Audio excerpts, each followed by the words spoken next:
Folks, I'm here. I'm here today to not play Flash games.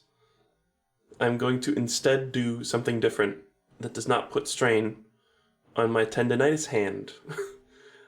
Which is, I'm going to go through this special altered list of all of my Flash games that I've played so far. And I'm going to clarify which ones are real shit and which ones are dumb and bad.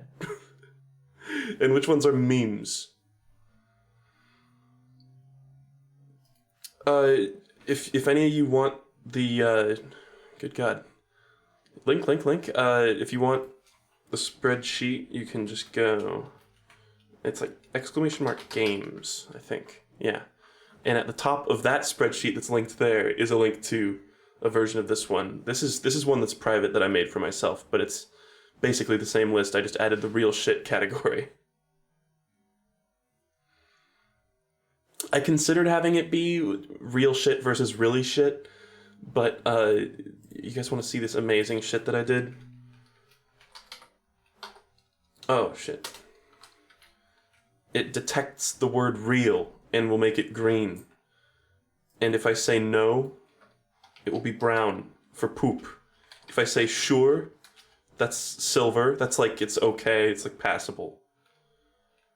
And then there's meme, which is our special category. Oh, and there's godlike, which I have reserved for only the coolest of games. So that was those were not. I was not ascribing those to the Garfield games. Sorry, God and Garfield. I always get those mixed up. So yeah, Andrew taught me how to use Excel. I messaged him and he was like, "Yeah, I'm an Excel god. What do you need?" I was like, "All right." And I am going to do this with my main list of games, too. I actually have this right here. I have a revised version of this list where I sorted them a little bit by, like, series. This one I've done no such thing. But I'll do this another day. And this one I'm doing rating out of 10 and would I recommend it or not. This one, Flash games, it's a little harder to categorize. Anyway. I excel at Excel. Well played. Part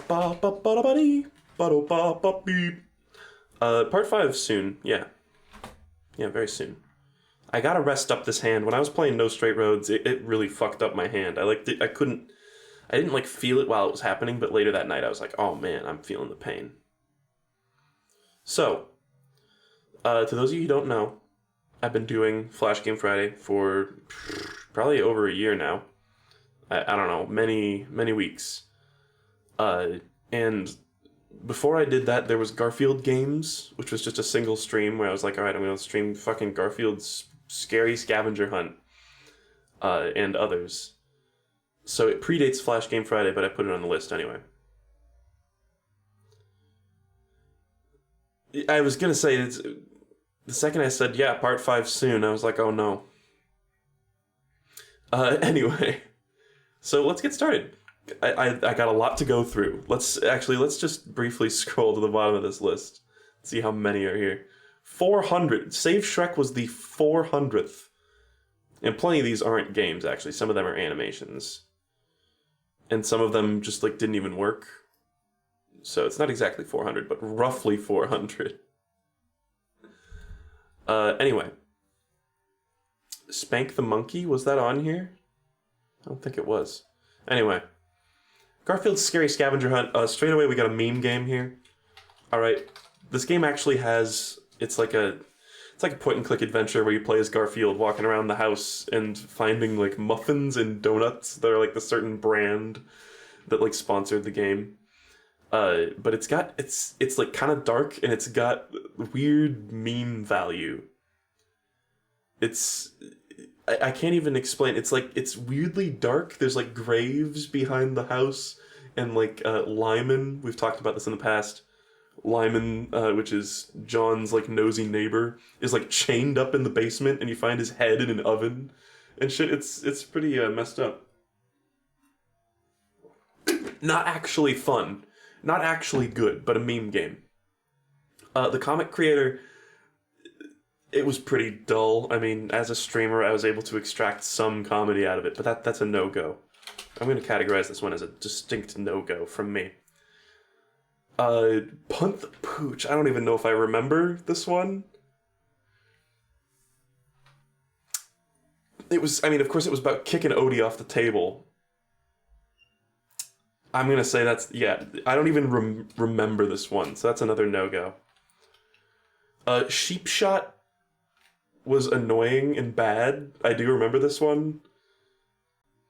It was like Garfield's counting sheep and you need to like shoot something out of a slingshot to like hit the sheep or something. It was not good. What if I type not good? Will that work? Yeah. It just has to contain the letters N-O next to each other. Anyway. Garfield's Scary Scavenger Hunt 2 Donuts of Doom, also a meme game. It's basically exactly the same thing. It's just a follow-up to the genius that is Garfield's Scary Scavenger Hunt. It's part of the jarring nature of it is that you're like picking up delicious treats and sweets while you see like all this like fucked up cartoon shit happening. But okay, we got that like shit sandwich out of the way. It's a shit and meme sandwich. Achievement unlocked. We have finally arrived at some real shit. This game is real shit. This series kind of has a decline.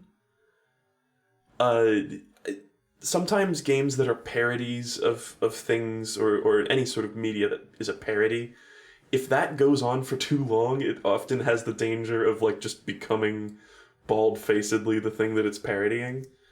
And there's sort of, throughout this series, there's sort of this diminishing returns. I'm going to rank both of the sequels as sure. Like, whatever. But really the joke was over by the end of the first game, and I feel like it was explored properly. You know? What's your favorite thing to do in the Pacific Northwest? Man, I'm reviewing all my Flash games right now. I don't know. Let's say go to the Blue Fox Drive-In, but I think it got closed due to coronavirus. But achievement unlocked, to those of you who don't know, I forget the guy's name. It's like a little jumble of characters. Or is it Bart Bonte? I always get them mixed up. It's like JMB02 or Bart Bonte made this. But it's the same person who makes like a trillion other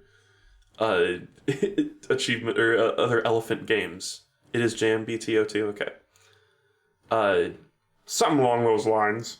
But a very prestigious Flash game developer, one of the most like well-known ones and one of the most I don't know, kind of prolific. Like they made a ton of games, but often centralizing a theme of elephants.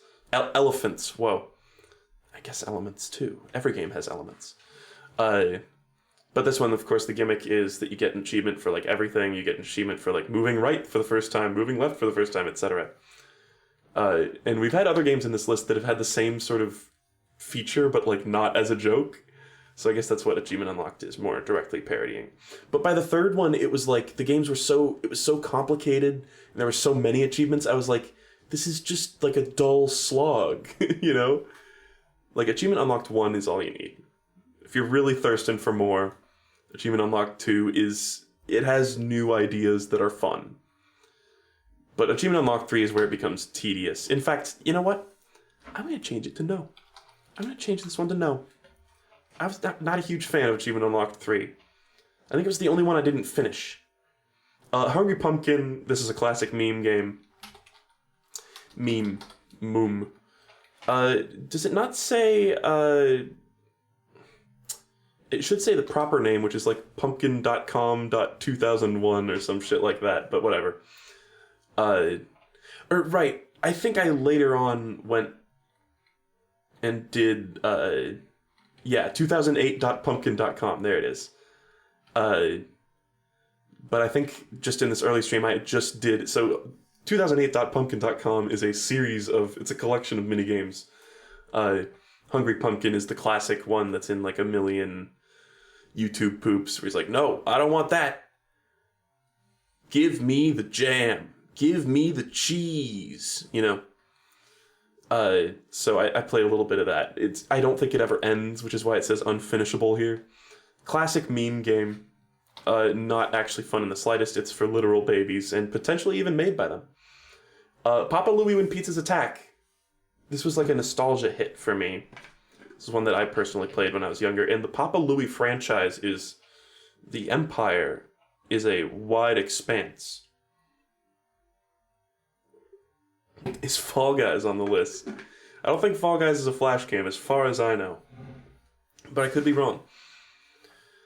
What if it's just like at the end of this year, Fall Guys is no longer playable? You just can't do it.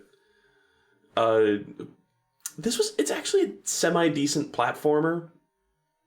It's kind of bland and forgettable, so I'm going to give it a sure. I like it because nostalgia purposes. But it's just you walk around as Papa Louie and you fucking like fight pizzas and stack them up in your hands. It's basically charming. But it's one of those ones where it's functional. I'm very excited to see, by the way, when we're done here, what percentage of this is like what color. That's kind of why I gave the colors. I'm wondering if it's just going to be smeared with brown. Probably. Bloons Tower Defense 5. I'm going to go ahead and give this one a godlike. I've never played Tower Defense 6. I've played, I think, probably several of the previous Tower Defense games. Tower Defense 5, when I was younger, I poured so much time into. So fucking much. And it's a free game that you can just play forever. I don't think I ever beat any of the like hard stages or any of like the difficult modes or anything. But I haven't played many other tower defense games either, but it's just very fun. Very, very fun.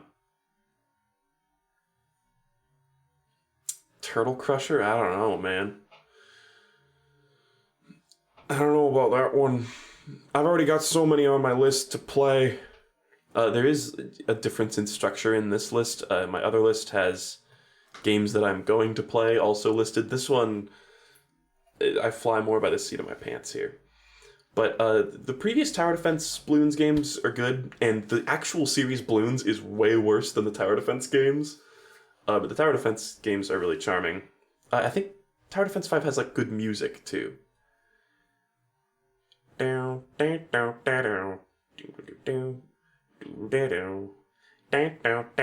something like that. Ah, fuck. It's like the song is like on the tip of my tongue. Anyway, Tower Defense 5, great game, awesome game. It's like a real video game, and it's great. Bomba Snack Quest 2. This is a meme game. It was some like foreign language game, so I didn't even understand what was going on in it. It was a commercial for some little like snack cake or something like that, where you play as a baby like walking around like a toilet in a bathroom, and you're like a tiny little. Actually, it's kind of like a. Well, I'm not going to get into JoJo spoilers or anything, but people who will read in Part 8 know what I'm talking about. Graveyard Revolution. I would say this is real game.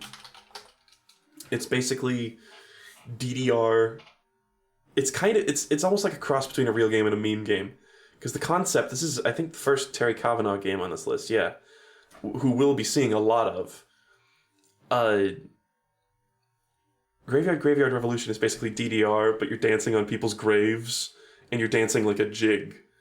It's like Irish jigs, and there's a selection of different graves and different jigs to dance, and it is it's playable, like you can play it. It's not exceptionally fun, but it is kind of a laugh out loud concept. I remember when I first found it and started playing it and realized what the game was, I like cackled. Do not press the red button. This game is not good. It is not even really a game. To those of you who've never used Flash before, it's very easy. The easiest thing to do in Flash that's like vaguely game-like is to make it so that a certain object, when you click on it, it takes you to a different scene, or it makes a thing happen. That's like the easiest thing to do, and it's called making a button. And there's so many requests in chat. I'm sorry if there are requests wait for the VOD of this to come out and put them on the VOD. But it's the easiest thing to do is to make a button in Flash that's like vaguely game-like. And this game was basically just a long linear sequence of those, and it's like a literal circular red button. And I remember playing this as a kid and going through it, and the button goes, do not press the button, and then you press it, and it's like, don't press it. And then it gets like annoyed, and it tries to like evade you and stuff. And it's like vaguely cute, but it goes on for way too long. And it's not very funny. It made me cringe. It made me fucking cringe. So I'm sorry. This one gets a no from me. I enjoyed it as a kid, but as an adult, I see how like rudimentary it is, and also it doesn't make me laugh anymore. So sorry. Sugar Sugar. My evaluation of this game is going to be fucking identical to every other Sugar Sugar game, which we've played like 4 at this point, I think. There's Sugar Sugar 1, 2, and 3, and then there's the Christmas special. These are some pretty profoundly boring games to stream, but they're decent. They're pretty fun. Like, they're like a nice, if you're like bored at work type game, and you need some sort of game that you can like tab out of when your boss is walking by, you know? Very slow paced. It's kind of like, you know, line rider controls where you can just draw anywhere. And it feels weird saying line rider controls like that, but you know what I mean. You just draw lines and direct sugar into cups, and that's it. And it gets, they get pretty difficult. The puzzles get kind of mind-bending. There's like little portals and shit. But whatever the solution is, it will take fucking forever. So be ready for that. Games that reward the patient. I've never finished a game in this series on stream, but I might on my own. Might have when I was younger. I don't even really remember. So I'm gonna be very generous and say these are real games. All the Sugar Sugar games are real games. They're just for a very specific mood. Robot Unicorn Attack, also a real game. Real gay? Does that work? Can I say that? No, it's awesome. It's like genuinely fun to play. And it's also kind of, I think it's an Adult Swim game. He's gonna get canceled? Probably. If there's one thing, people know about me is I am just hateful towards homosexuals. That is just a fact of life, man. They know me as the gay basher. I'm just joking, of course. Anyway, Robot Unicorn Attack, actual good game. Doesn't it have always I wanna be with you and make believe with you. It's got a great song. They like must have licensed it or something. And live in harmony, harmony. Yeah, I hate gay people. Anyway, Meeblings.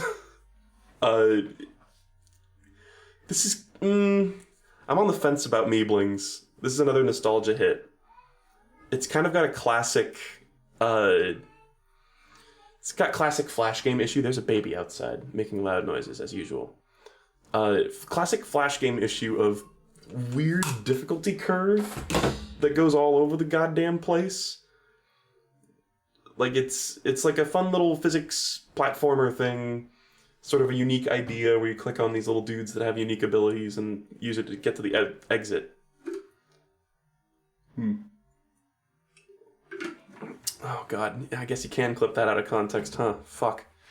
I saw an ad the other day that it said like a quote from a politician or something, and it just said, "Take this out of context," or something like that in quotes. I was like, Anyway, Meeblings. Kind of fun. This is the game where when you click on them, they go, "Come here, go away," or whatever. And I think some of them just go, "Ah!" Those are the ones that like explode or whatever. Some of them like turn into trees. It's really weird. I remember I liked it a lot when I was younger, when I didn't really have a good concept of like what a difficulty curve should be. But then playing it as an adult, I'm like, there'll be some levels that are just pure CBT, and then there's like the one after is like the easiest thing ever. It's like an auto run or whatever. You know? Your colorful edits aren't showing up on our side of the sheet. Oh, this is a copy of the spreadsheet. This is my own personal version. I'm not leaving this in the like public version. Anyway, Meeblings, I'm gonna give it a sure. It's got heart, it's got original concepts. It's kind of fun and cute, but it's got problems. Fancy Pants Adventure. This is going to be another one where I'm going to lump them all together probably in the same category. And that is, of course, a real game. These are good. They're like fun platformers. Weirdly good animation on the main character. I never could figure out if it was like... if his hair had like physics to it or if it was just really well animated. A really nice sort of like flowing movement in that game. I had a flowing movement once. No. There were a couple parts that I felt were kind of unintuitive, personally, and the couple boss fights that were kind of frustrating. But, they're real games. They're actually quite good. I understand, Fancy Pants Adventure, there was like some sort of compilation that had like a console release. It's one of the few Flash games that had a console release, and it's a distinguishment. Yeah, it's not a 12 out of 10 godlike, I'm sorry. I don't know, it's one of those games where I played it and I was like, alright, that was a real game. You know? I didn't have too much... I didn't play it as a kid, so I don't have the nostalgia factor. Nostalgia. So, sorry. What I do have nostalgia for, though, is Memortix Suishem. This is a meme game. It's, like, unplayable. It's another Terry Kavanagh game. He likes to do all sorts of crazy experimental shit. This one is just a complete visual clusterfuck. It's like a basic... It's like a twin-stick shooter, I guess, kind of. Or I guess it's just a single-stick shooter. It's like you move around in whatever direction you're moving and you shoot a bunch of bullets. And it's never play this game if you have epilepsy. That's all I have to say. It's just a complete visual clusterfuck, and it's meant to be. I think the music is like really annoying too. So it's one of those games where you play it and you're like, yep, that's really obnoxious. Thanks. Anyway. Yeah, I think I played all the Fancy Pants Flash games. I don't know, Super Fancy Pants Adventure, that might be like the console release or some sort of remake or something. I know there was a Flash game that was also like a remake of World 1. We'll get to it. Maybe I should have organized these by series. I don't know. There's not a lot of series Flash games that I played. Bueno Rufus. No. Kim Possible... It just doesn't quite have... It's like I'm on the fence between no and meme for Bueno Rufus. 625 Sandwich Stacker, too. It's like, do you think the Lilo and Stitch TV show and like extended universe or Rufus the Naked Mole Rat from Kim Possible really have that much meme potential? To me, 625 Sandwich Stacker is actually like a semi-decent real game, I guess. Bueno Rufus isn't even fun, though. They're both games where you play a little fucking like rat thing making food, now that I think of it. But 625 Sandwich Stacker is genuinely kind of banger. Maybe that's just because I loved the Lilo and Stitch TV show when I was younger, but I also loved Kim Possible. And I'm roasting Bueno Rufus right now.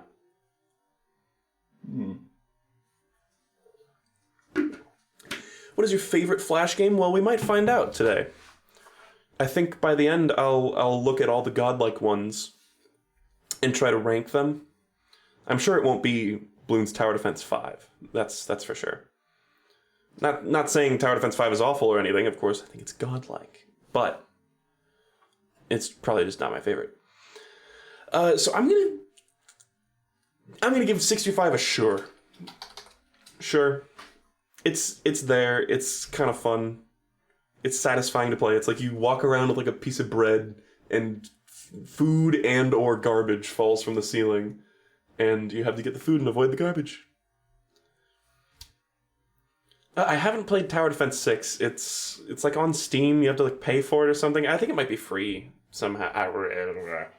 I've heard from people that it's not a must play. So now we've arrived at this game, and this one I actually had to put an etc. here. This is another Terry Kavanagh presentation. I'm going to say it one more time. I'm not going to repeat myself. Baba de Gabel Hammon, Eron Kronbron Tyranderon, Tuon Thun Trovar Hoawunts, Countu who Deren Thurnuke. And this goes on to explain that I didn't want to make the name of game column massive just to accommodate this one ridiculous game. This game does bear the distinction of the longest title of any game I've ever played, by quite a long shot. You know, you might think Garfield's Scary Scavenger Hunt 2 Donuts of Doom is a lot, or Christmas with the Cranks, A Search for Christmas, or even Pajama Sam, There's No Need to Hide When It's Dark Outside, which is one of the contenders for longest title on this list. Oh, You Are What You Eat From Your Head to Your Feet. That's a godlike title. Fucking Future Legend of Rhythm Alien. But no, this game takes the fucking cake. This one is just Terry Kavanagh mashed his keyboard. So this is it's like a first-person shooter. It's like a 2.5D Doom-style first-person shooter with very basic graphics. And all I remember is, like, when you die, it says really vulgar stuff. When you talk to people, it says, like, insanely vulgar stuff. Like, straight up, I don't even know, like, I guess vulgar best describes it. But, like, don't play this game in front of your damn grandma. And I remember there was one really funny joke where I got an RPG launcher, and it turned the game into a top-down RPG. And I was like, ha fucking ha, next game. Meme. All caps. It was very extreme. It's like a piece of, like, outsider art. Red Remover. This is a real game. This is a real gangster game, alright? If you played this game in school, you are considered a gangster by definition. Actually kind of fun. The one bad part is, I seem to recall that a fart noise is like an integral sound effect or something. It's like deleting a cube. This is kind of a genre of game, but it's like deleting cubes to make sure the ones that are supposed to stay there, and the ones that are supposed to go away, go away. Yeah. It's pretty good. It's fun. It's a cool math game. So tons of people have memories of playing this in class, because I guess to those of you who don't know, at school, at many schools at least, they have computers, and they have restrictions on what you can play on those computers. And math games websites are often unblocked, so Cool Math Games is infamously host to many real games disguised as games about math, which we'll see a very distinct example of that coming up. You Only Live Once. This is another meme game. This one is just it's a single joke. It's like you play a Mario-style game, and if you get hit at all, you die, and even if you reload the window or restart the game or anything, it just goes on to play more and more cutscenes establishing that you died, which is pretty funny. And apparently if you get all the way through this game without dying, there is like a special thing. I don't know, I never looked up what it was. I don't know. I assume it just goes, you won. What the fuck is wrong with you? Or whatever. But it's a funny one joke. Anyway. I played a game where you had to remove blocks, and now I'll never find it. Was it Totem Destroyer? I don't know. There's so many games like that. Toss the Turtle. This one, I feel like when I played it, I like neglected to notice that you could buy upgrades or something. So I feel like I didn't get a great look at it, but I remember seeing other people play this in school as well. This is part of that genre of like yeet games where you like throw something and it goes a certain distance and you can like you can sort of alter its trajectory somehow and you can buy upgrades. And you basically just keep doing it until you get all the upgrades or whatever.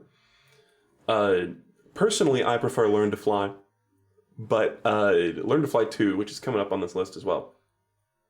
But Toss the Turtle is also good. It's sort of that classic... I'll tentatively call this a real game. It's very like Newgroundsy. It's got that like sort of like, oh, isn't blood and gore funny? I don't know.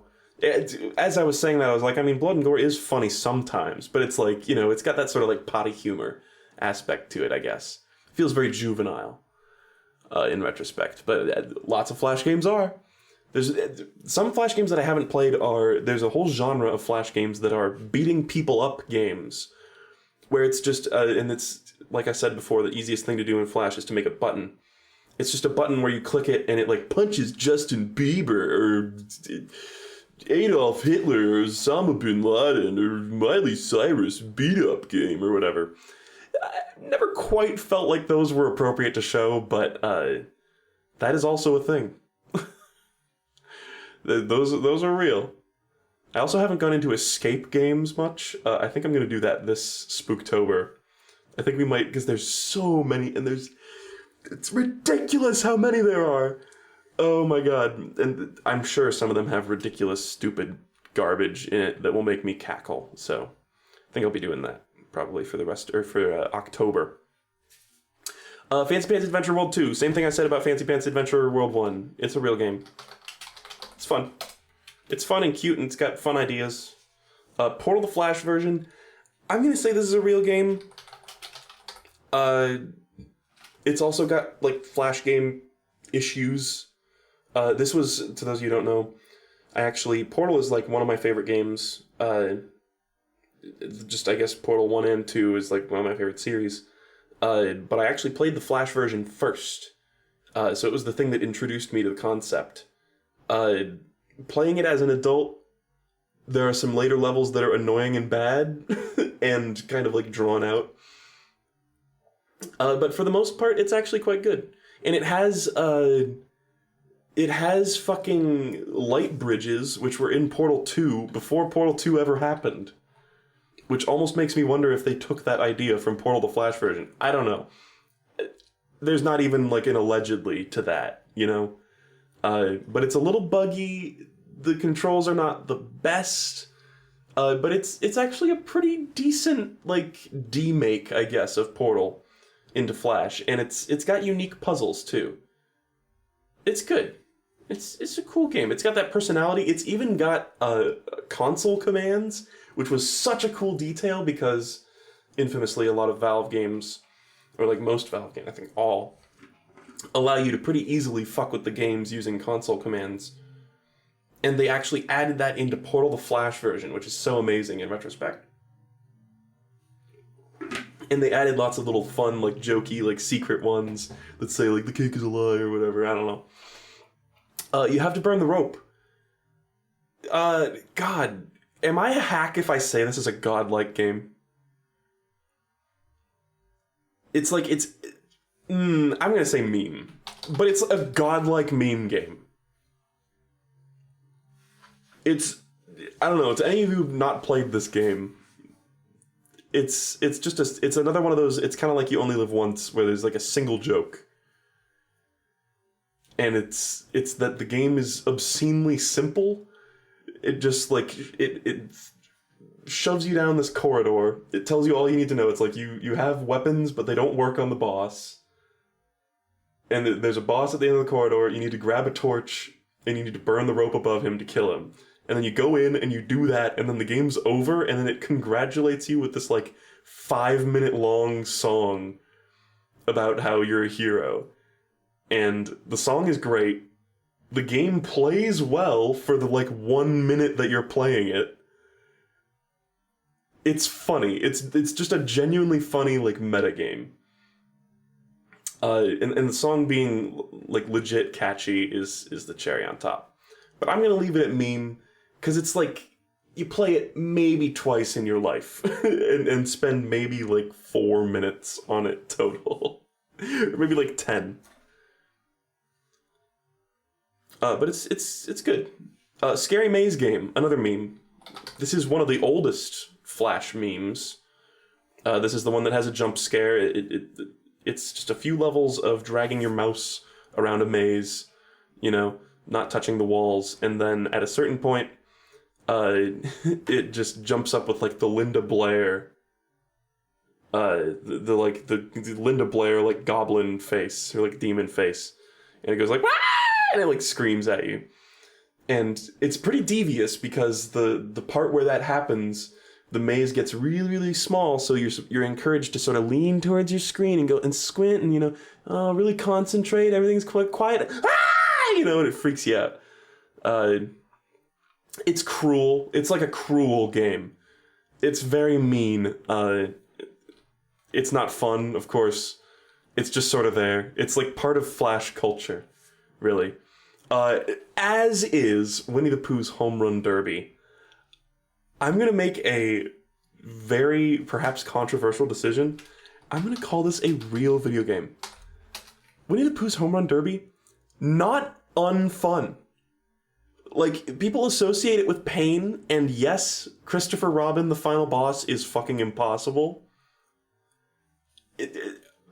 Nigh on unbeatable. I'm sure it's actually possible. I'm sure plenty of people have done it. Very fucking difficult. But it's actually kind of fun to play. Like, I remember playing it, I was like, you know what? I kind of enjoy this. What the fuck is wrong with me? So it is on the fence of being a meme game. The joke kind of being that it is unintentionally a very brutal game. Hold on. Gotta wet my whistle.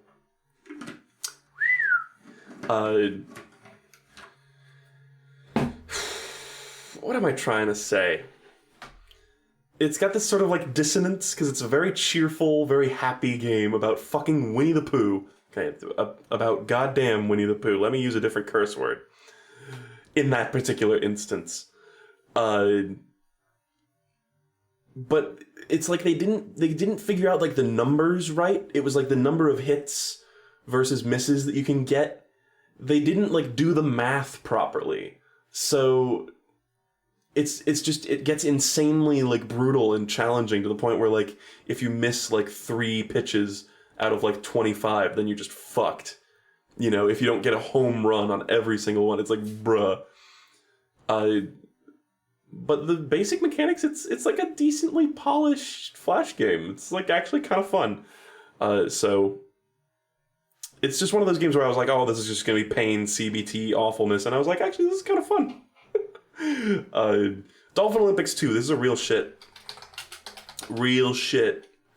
It's kind of a nostalgia hit, so maybe it's just me, but it's just a game where you play as a dolphin in the ocean, swimming around, going crazy, and you get these insane, you, like, jump up into the air, and then go into the water, and then, like, swoosh back out into the air, and it increases your momentum every time. And you can get to this insane point where you're shooting past, like, all the stars or all the planets in our solar system in space. It's fucking amazing. You can go so fast and so high up into the sky that, oh man, is it fun to play once you get the hang of it. And you can do the fucking, you can do this shit on your tail. You can do, like, the fucking, I don't even know what they call that, where they, like, ride on the surface of the water. It's so fun. It's just got a great sense of, like, momentum. I don't know if Dolphin Olympics 1 even exists, too. I think I've, like, oh, man. I think I've looked for it and I couldn't find it or something. I don't know. Interactive Buddy. This is one, so there's a whole, this is another kind of, actually, this is kind of related to the beating up subgenre, because there was actually an option in Interactive Buddy to, God, I think it was like Obama and Bush or something, or some shit like that. It was like some outdated like political rivalry, that. And it was basically a little character that you can just torture in all sorts of ways. You like blow him up, throw baseballs at him, drop an anvil on his head or whatever, and he basically just goes, "Ow!" and he like whimpers in the corner and looks all hurt. And then you get money for it, and you can buy new ways to torture him, and you can like put skins on it so that it looks like various like celebrities or whatever. And this is one that like as a kid, it's like. Shitty little kid mind loves that sort of shit where you're like, I'm gonna drop an anvil on Justin Bieber or whatever. But playing it as an adult made me feel kind of fucking sick. So like somebody in chat just said, I always felt bad for the buddy. I didn't when I was younger, but as an adult I was like, this is like fucked up. So I'm gonna go with no on this one. I'm no longer a fan of Interactive Buddy. It just feels gross. Something about it, and it's not the fact that you can put real people in it. Even if it was just a colorless, it's just like gray circles normally. Even then, I feel bad for it, and I'm like, this is just like teaching people to be cruel. You know? You can be a friend to Interactive Buddy. You can be nice. But I think it's supposed to be sort of a taking out your little shitty kid aggression type game. Windowsill. Now, this is the demo, so it cuts off, I think, like 2 or 3 rooms in. But I'm going to just go ahead and judge this as Windowsill the entire game, because I played that on stream another time, and it is, in fact, a Flash game. This is a godlike one. This might be my favorite Flash game. Totally fucking godlike. This is by, what is his name? Vector Park. Vector Park fucking rocks. They make awesome looking games that are very surreal and weird. A lot of them are just basically strange toy boxes that are sort of just exploring like sounds and movement. It's very abstract stuff, but it's super fun and cute. They always look so clean. It's like it doesn't look like a Flash game. It's Wonder Putt is coming up, and that's another game where I'm like, this is a Flash game? It looks so good. Like, so many Flash games just kind of look like shit. But some of them look amazing, and Wonder Putt and Windowsill are both like that. Windowsill is just awesome, though. I would definitely suggest that to anyone. I think it's like $1 on Steam or some shit like that. It takes like 10, 20 minutes to beat. Great game, though. Godlike. Flight is another Yeet game, and it is basically functional. I seem to remember it had like good music. It had like epic like dun dun dun dun dun dun dun dun dun. I don't remember exactly how it went, but I seem to remember it had very good music. And then this one, you're throwing a paper airplane, and you collect stars, and you hit like updrafts on the wind. I like this one quite a bit. This is a real game. It was good. I don't have much else to say about it. I think it had like a narrative, which was kind of fun too, and it was a cute little story. It was like a girl throws a paper airplane with like a message out the window, and then a person in a different part of the world catches it, and they like misinterpret it in some way, and then they throw their own letter, yada yada, and that's how like the different worlds go. It was a cute framing device. I was like, yeah, it's good. And then I think at the end it like came back around, and it was like the girl was like asking Santa for something or some shit like that, and it like reached Santa at the end. I don't remember exactly. The colors are just to indicate, so whenever I type meme or real or no or godlike or sure in, it will autofill the colors. And this is just so that at the end we can see, maybe there'll be like a decline, because I'm seeing a lot of green right now. But I wonder if it's going to be like green, green, green, green, silver, silver, silver, silver, brown. Like I just like stopped finding good ones. I don't know. I feel like there have still been good ones recently though. Frog goddamn Fractions. I'm going to say this one's also godlike.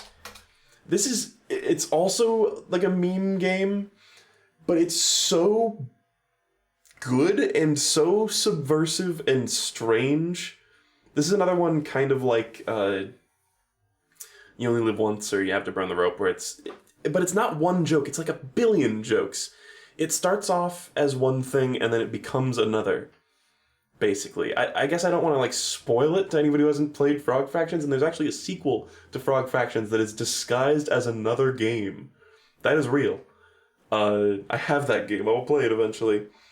But yes, I'm going to call this game godlike. This game that features pictures of censored insect sex in its end credits is a godlike game because it just truly goes completely off the rails. It's like everything is so unexpected and so strange.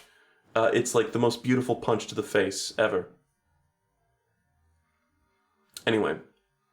Yeah, the grouping is by stream. Oh, you mean these colors. Yes, sorry. Yeah, you can tell by the links to the VODs. They're grouped by stream, yeah. Sorry, I see what you're talking about. I misunderstood. Wonder Putt. Is it godlike? Because this one's like a little mini golf game. It's like an isometric mini golf game. I'm going to say also godlike, actually. This is such a good game. Oh my god, and we've got fucking Indestructo Tank coming up, too. We got like a yellow streak. A lot of yellow splits. But no, Wonder Putt is awesome.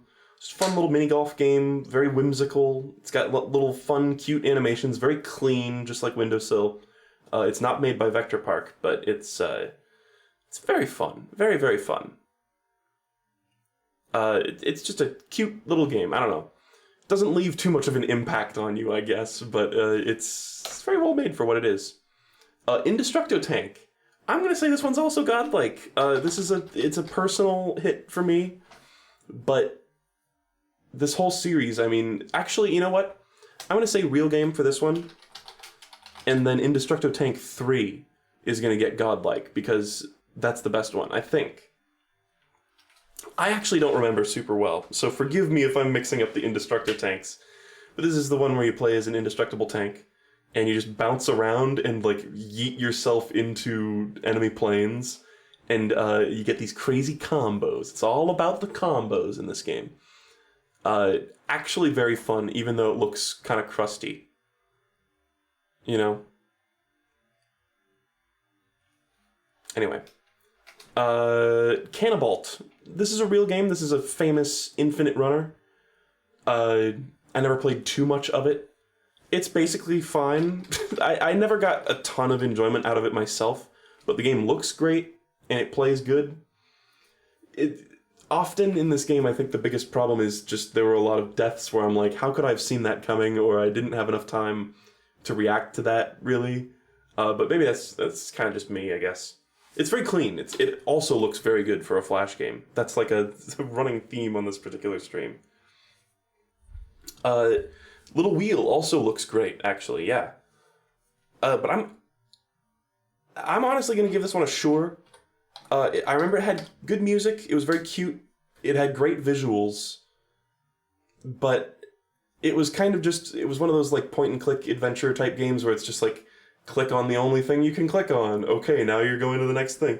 I don't know. I remember there was like some very basic puzzles. But it looks great and it sounds great, but as an actual game, it was just kind of like, okay, whatever. It like wasn't weird or crazy or exceptional enough that I'd be willing to forgive the lack of gameplay, I guess. Do you have any favorite comments from your VODs when they timestamp you start speaking? I don't know. There was... Ooh, I don't even remember.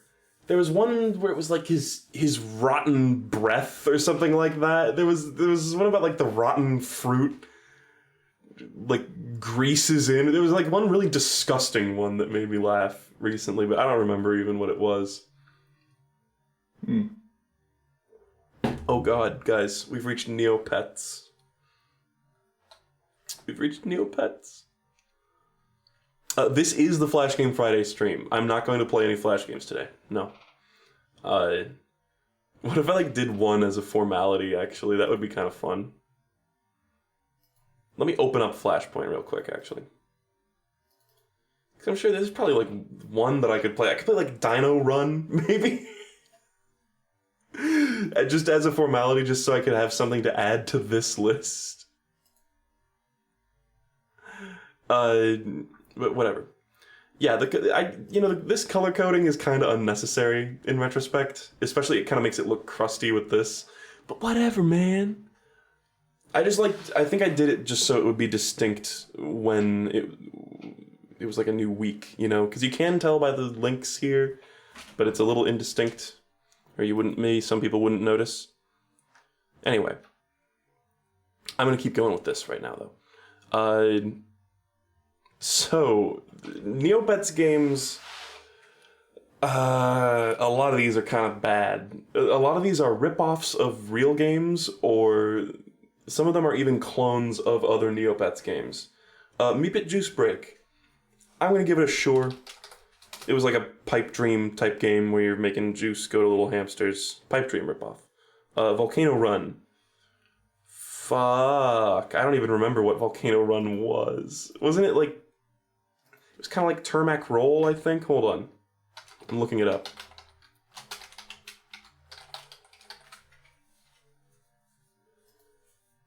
One thing is sometimes I fuck up the rainbow here and it'll be like missing a color. Right, it was a helicopter clone. This was a helicopter clone and it was like really bad, actually. It was like a Flappy Bird style game. Yeah, that one's a no from me, fam. Volcano Run, where you play as like a caveman.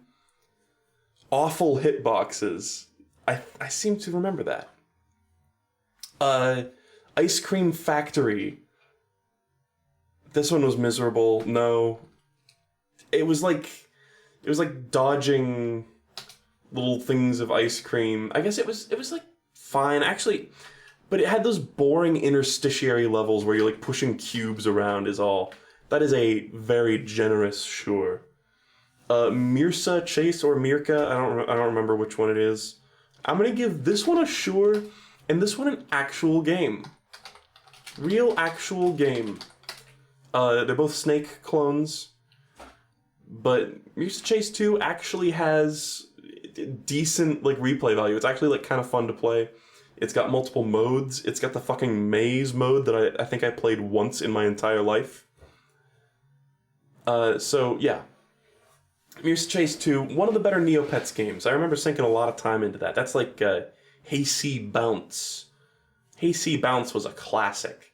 Hungry Skeeth and Jelly Processing Plant. This is an interesting case of two games being like rip-offs of one another. One of them was clearly a rip-off of the other. And I think it was more that like one of them went out of commission, like they stopped using that game and they just remade it as a different one. I don't remember which one came first, but they're both about like a conveyor belt with jelly on it going towards this big monster's mouth. And it's like you have to feed him all the jelly, but make sure he doesn't eat garbage. It's kind of like the Sandwich Stacker.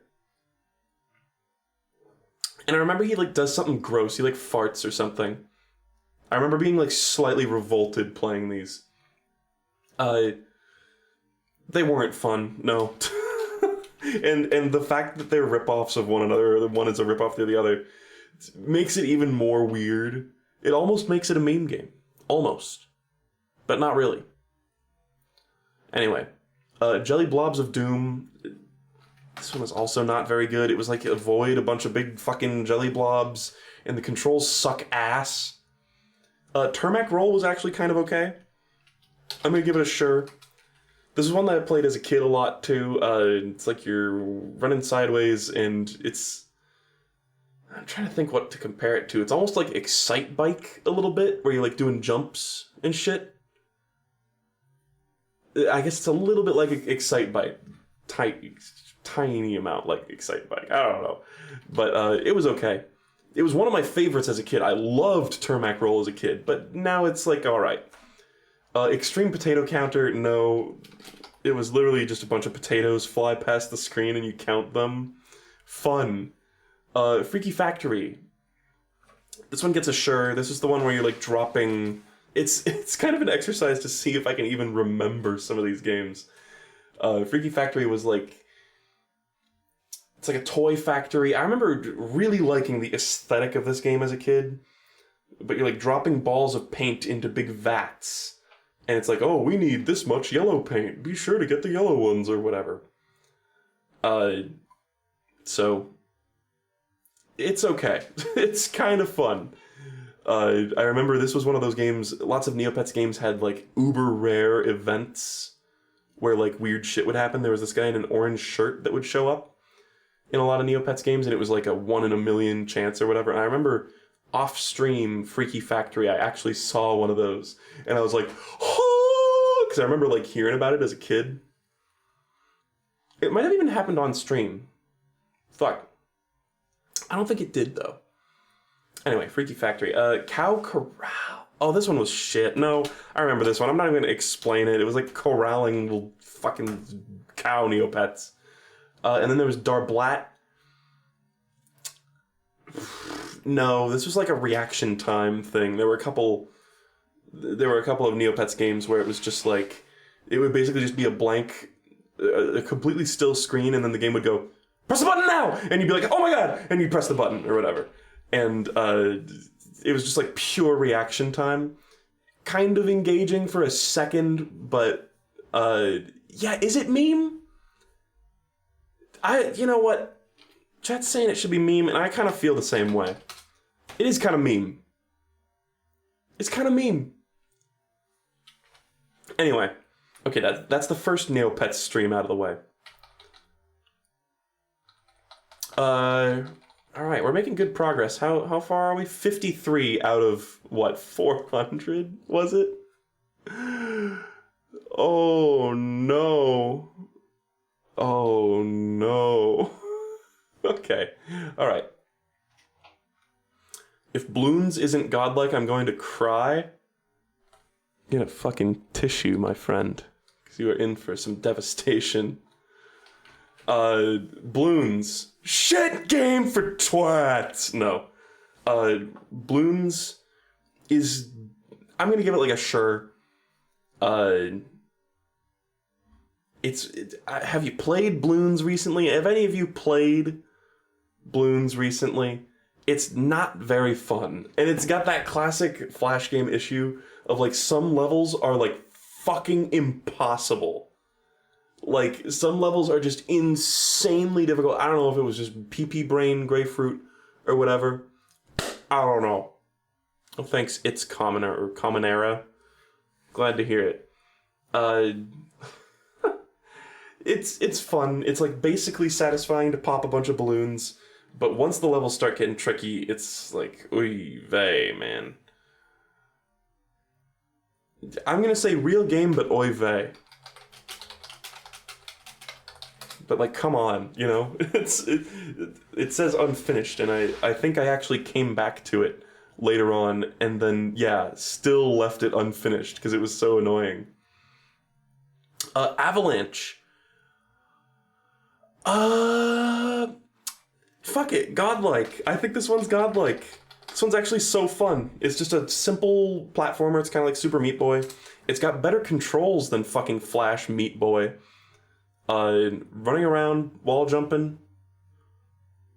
That's it. It's just a fun arcade-style game. Blocks are falling down, and you have to climb to the top and not get crushed and run away from the rising lava. Fucking awesome game. Ragdoll Avalanche, totally different game. This is the one where you control like a ragdoll stickman, and you have to like drag him away from falling spikes. This one is fine. You know what? I'm gonna say this one's a real game. It's actually kind of enjoyable. I remember playing it quite a bit in my younger days. I think Flash games are much more suited to arcade-style fun than the sort of traditional structure of a game that we would normally think of. So those ones tend to benefit. Ragdoll Cannon. This one's like it's a pretty decent physics puzzle game where you're shooting ragdolls out of a cannon. It's basically fun. It's got like a cute aesthetic. I'm gonna say this one's real too. And there's like a remake of this game later on that I guess I'll also classify the same way. Yeah, it is Marshmallow Roguelike Meat Boy. And it's worth noting that Avalanche also has a full game sequel that is kind of better and worse at the same time. They added a lot of stuff. The classic like sequel syndrome where they were like, let's just put a bunch of things in it. And it kind of made it like cluttered, whatever. Like shields. Sometimes I feel as though I talk like the title of this game. Sometimes I'm editing videos and I'll just let off this huge string of nervous likes in the middle of a sentence. I still insert them now and again, but I'm much more self-conscious about it now.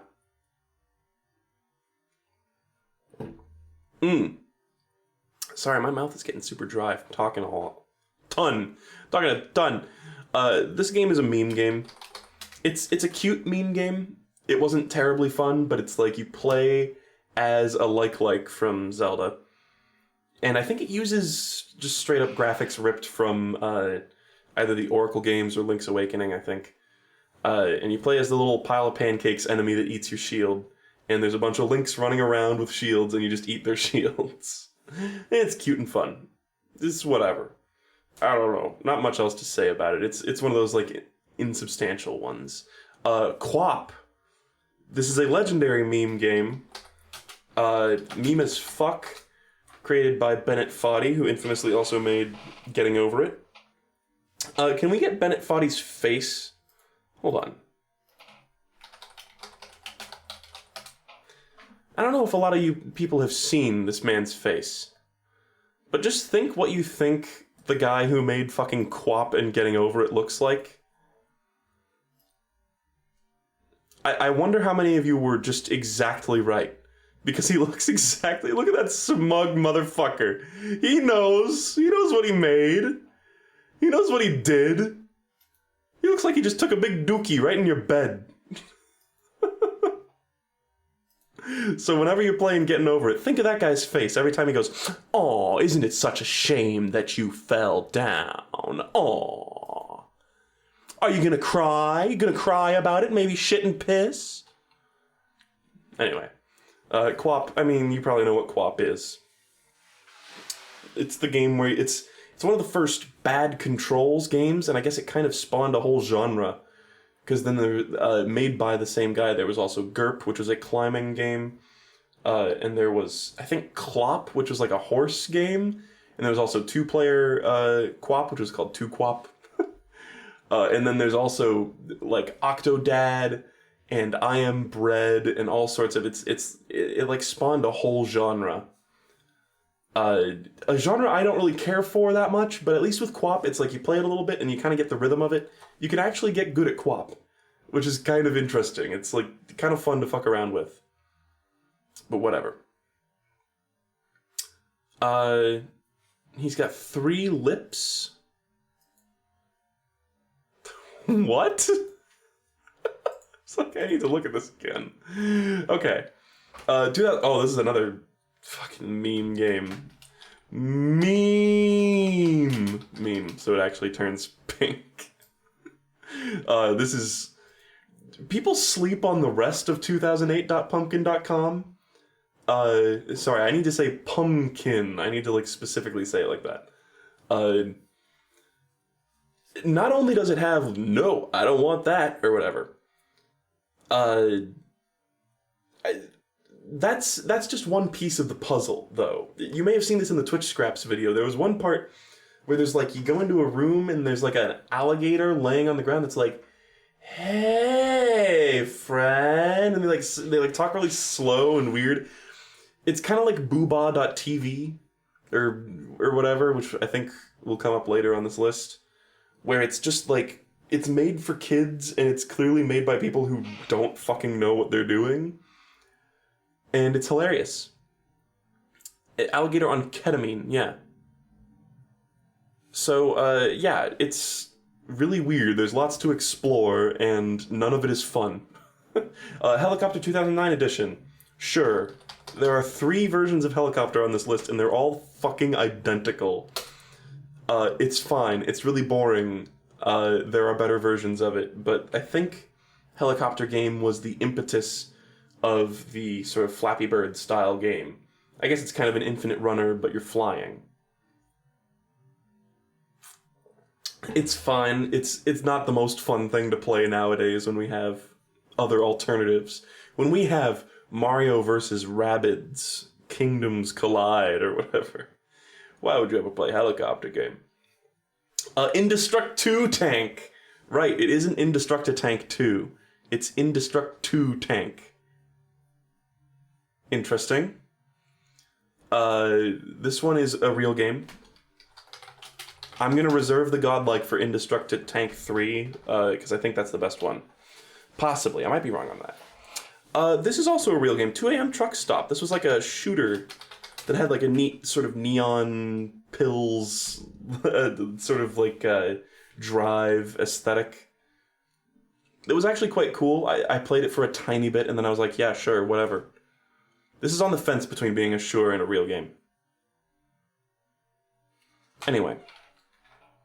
Alright. On to the next bout of Neopets games. Oh god, look at all that. I just keep... I'm not even halfway. I'm not even close to halfway done. I'm not even at 100. This might take multiple weeks to do. You know, I'm going to just sit here and not talk for a second. I'm going to go refill my water bottle. I need to, like, rest my voice for a sec. So, just hang tight for a sec.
What a piece of shit.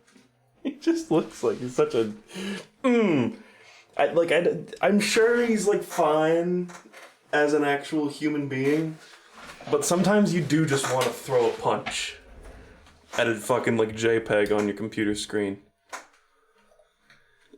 Definition of shit-eating grin? Perhaps. Perhaps.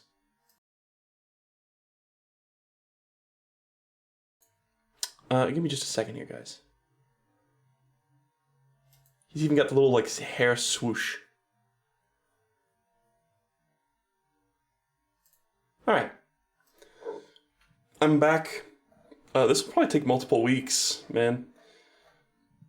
And this thing that nobody asked for, by the way.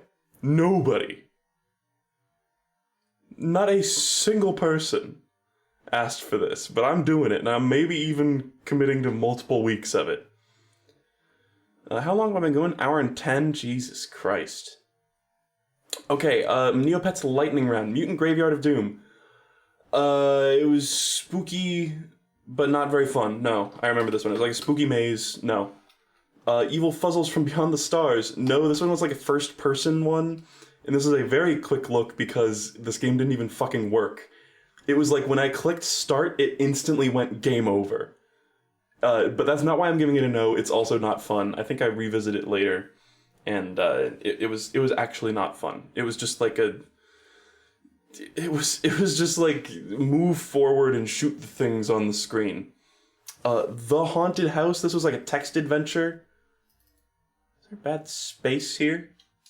I have to fix that on the real version of the list. The Haunted House was like a text parser adventure type thing. It was like a point-and-click adventure. It was also not fun and good. This one was also not fun and good, but this one was just basically a straight upgrade of Mutant Graveyard of Doom, and it still wasn't very fun. Web of Vernax is actually a sure.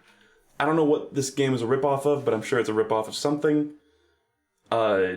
Actually, wait, is this the one I'm thinking of? Yeah, it's the one where, like, there's little things bouncing around, there's little, like, bugs, and you play a spider, and you, like, shoot your web across, and you, like, you sort of corral them together.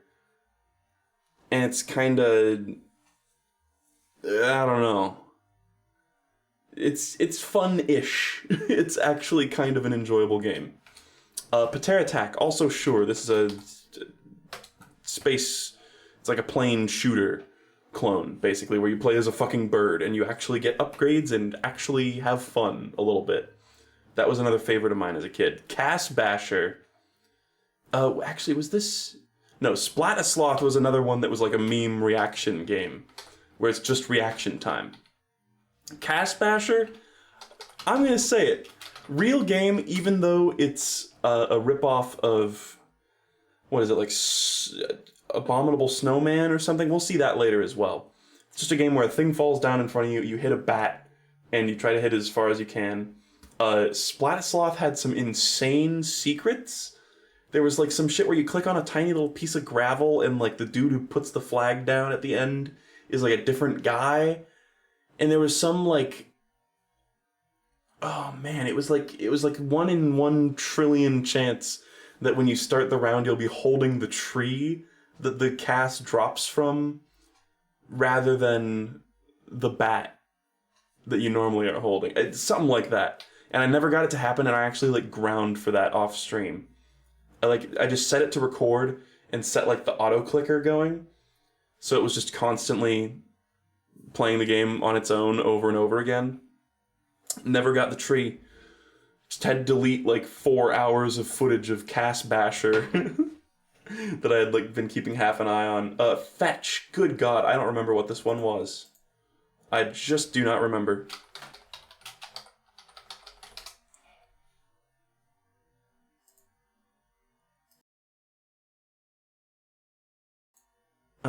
Sorry, just give me a second here.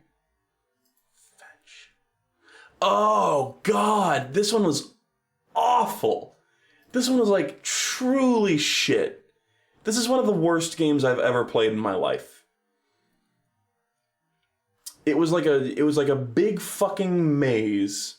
A big, ugly, disgusting, awful maze.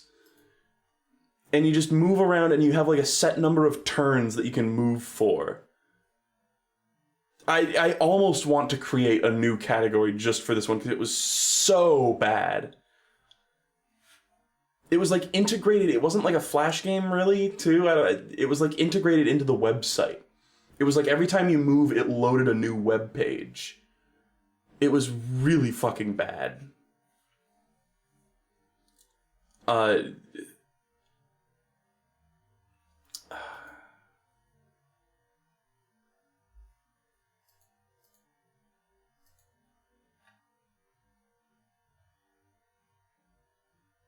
I'm gonna get a browner brown for like red bloody shits. True ass. Alright? It's darker brown than all the other ones. True ass. Alright? Fetch might be one of the worst games I've ever played in my entire life. Ice Cream Machine. Okay, so this is... There was one earlier, Ice Cream Factory. This is another, it's similar to Hungry Skeeth and Jelly Processing Plant, where these are two games where one of them is basically just a better version of the other. And I gave a sure to Ice Cream Factory. I'm going to give a sure to this one too. I remember it was actually a significant upgrade, but it was still the same exact game. It was just better, like, fidelity. It's cool. I liked looking at the rainbow ice cream cones when I was a kid. Sure, I'll probably make this list public and put it in the description of the VOD. How about that? Mincy Beach Volleyball. I remember actually having a bit of fun playing this with another person when I was younger, with like my friend Carl.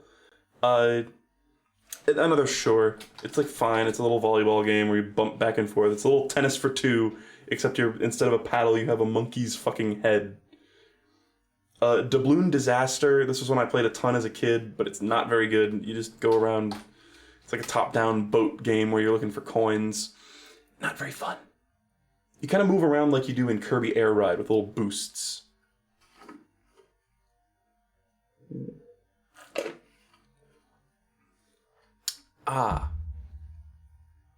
Snow Muncher.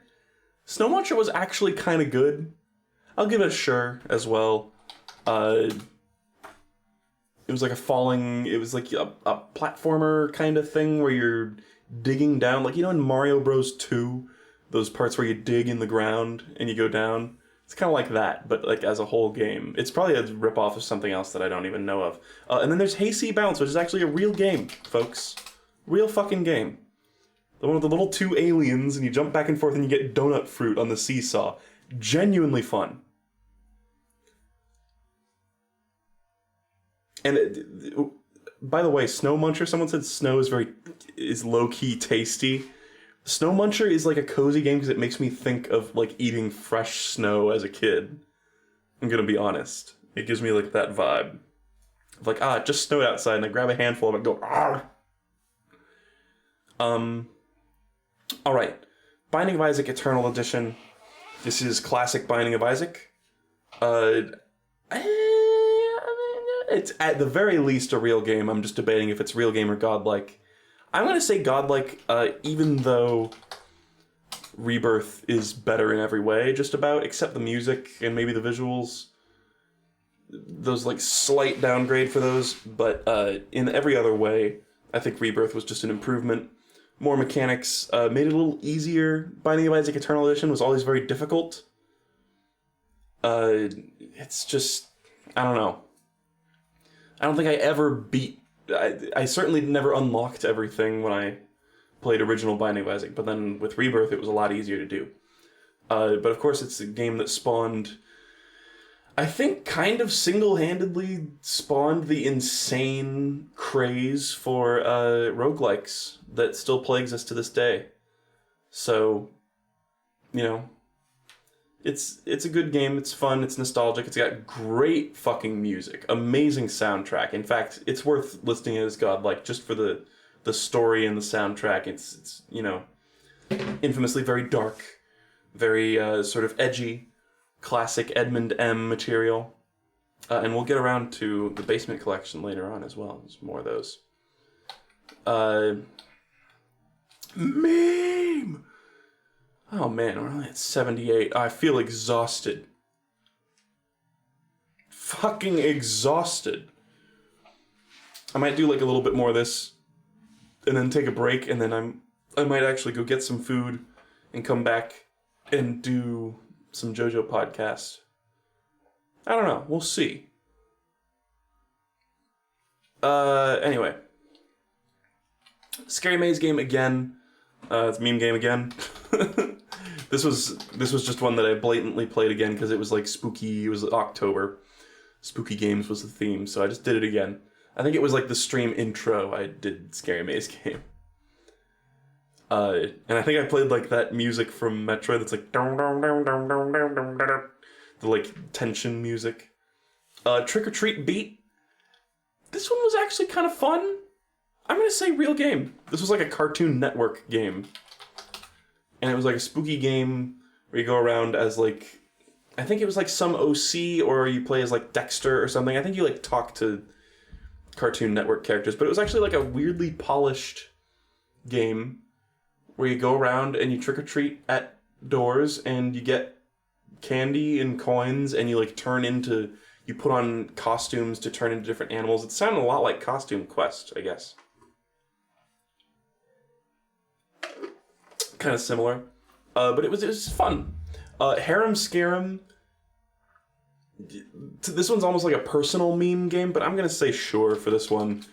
It's like a fine platformer about fucking Billy and Mandy fighting stereotypical spooky things and throwing like toilet paper and eggs and glue at them. It's whatever.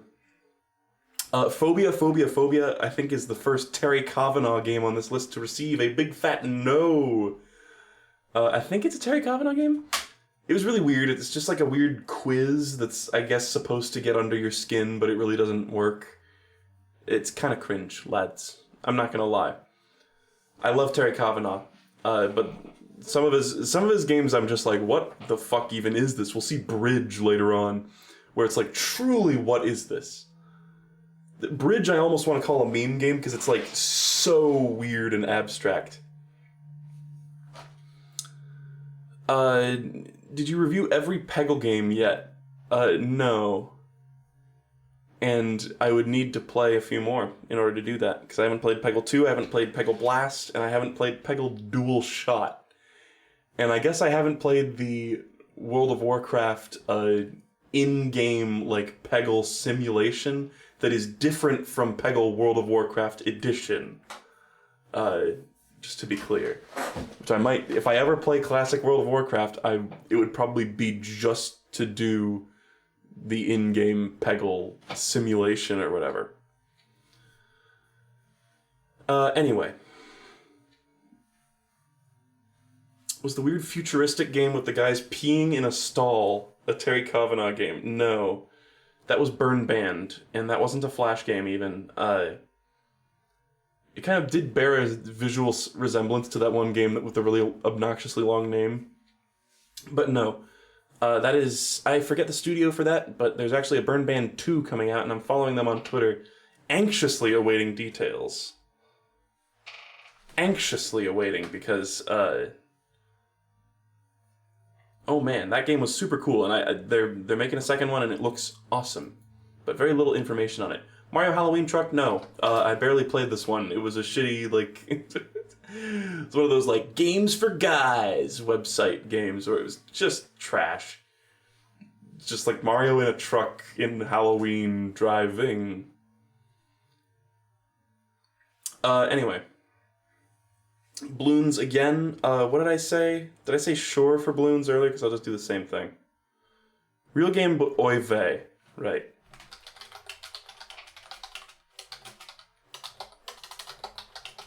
Real game, but come on. Same rating. Oh, Winnie the Pooh's Home Run Derby. Right, this stream was catching up on games that I hadn't finished. And I didn't finish... I guess, wow, I did finish Bloons. I didn't finish Winnie the Pooh's Home Run Derby. I'm gonna, again, say real game. Real meme game. Meeblings... What did I say for that? Fuck, I'm just gonna cheat.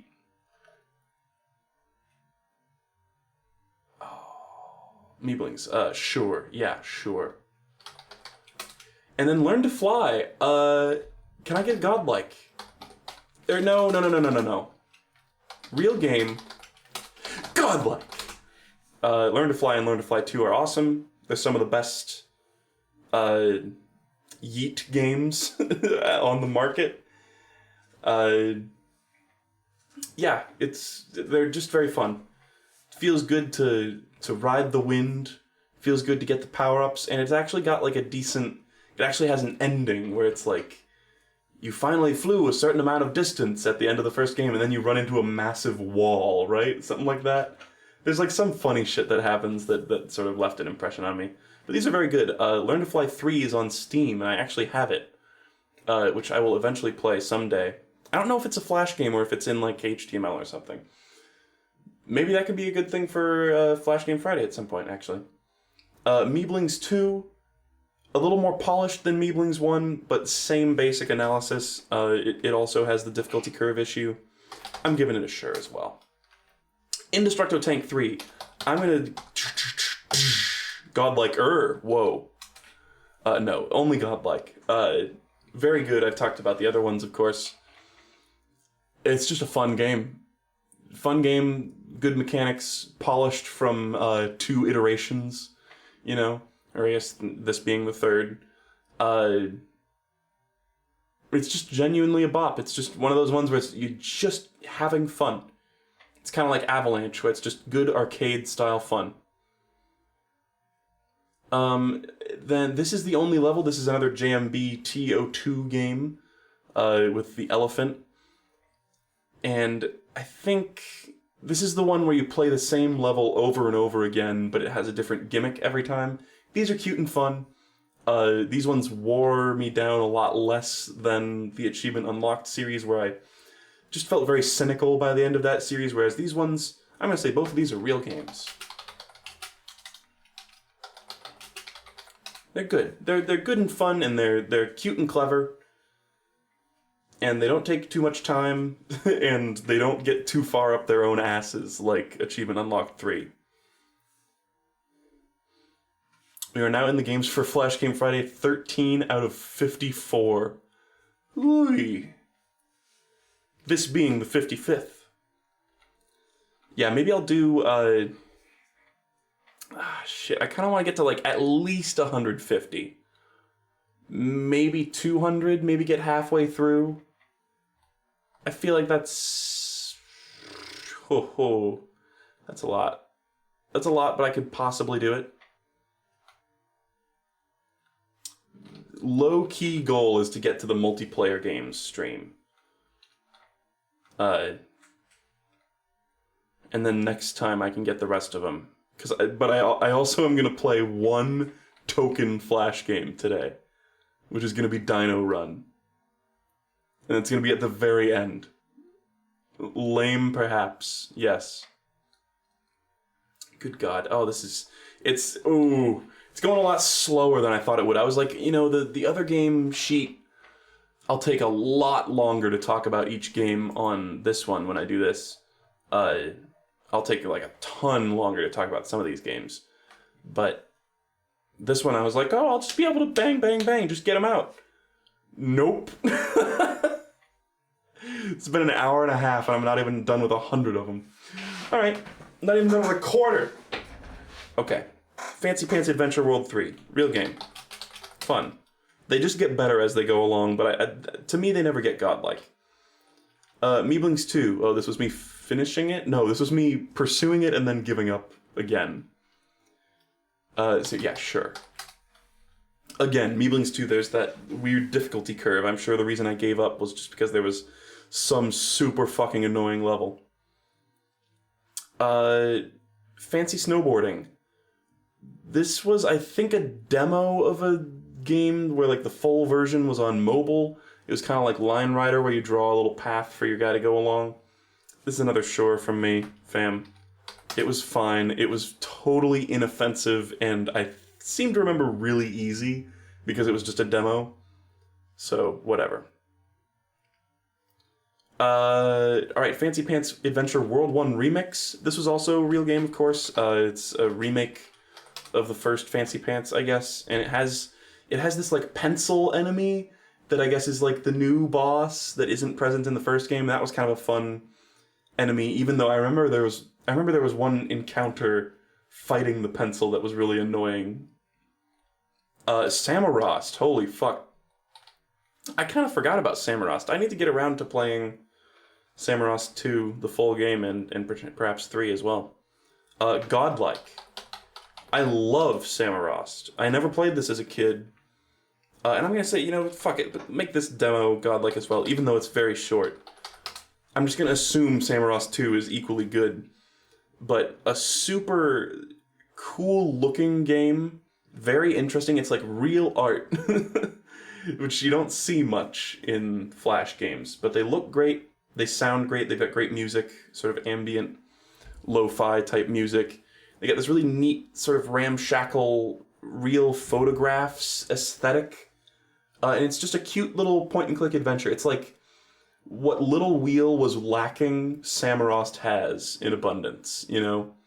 Where it's like exactly weird and cool enough to make up for a relative lack of gameplay. Which is not to say Little Wheel. Did I give Little Wheel a sure?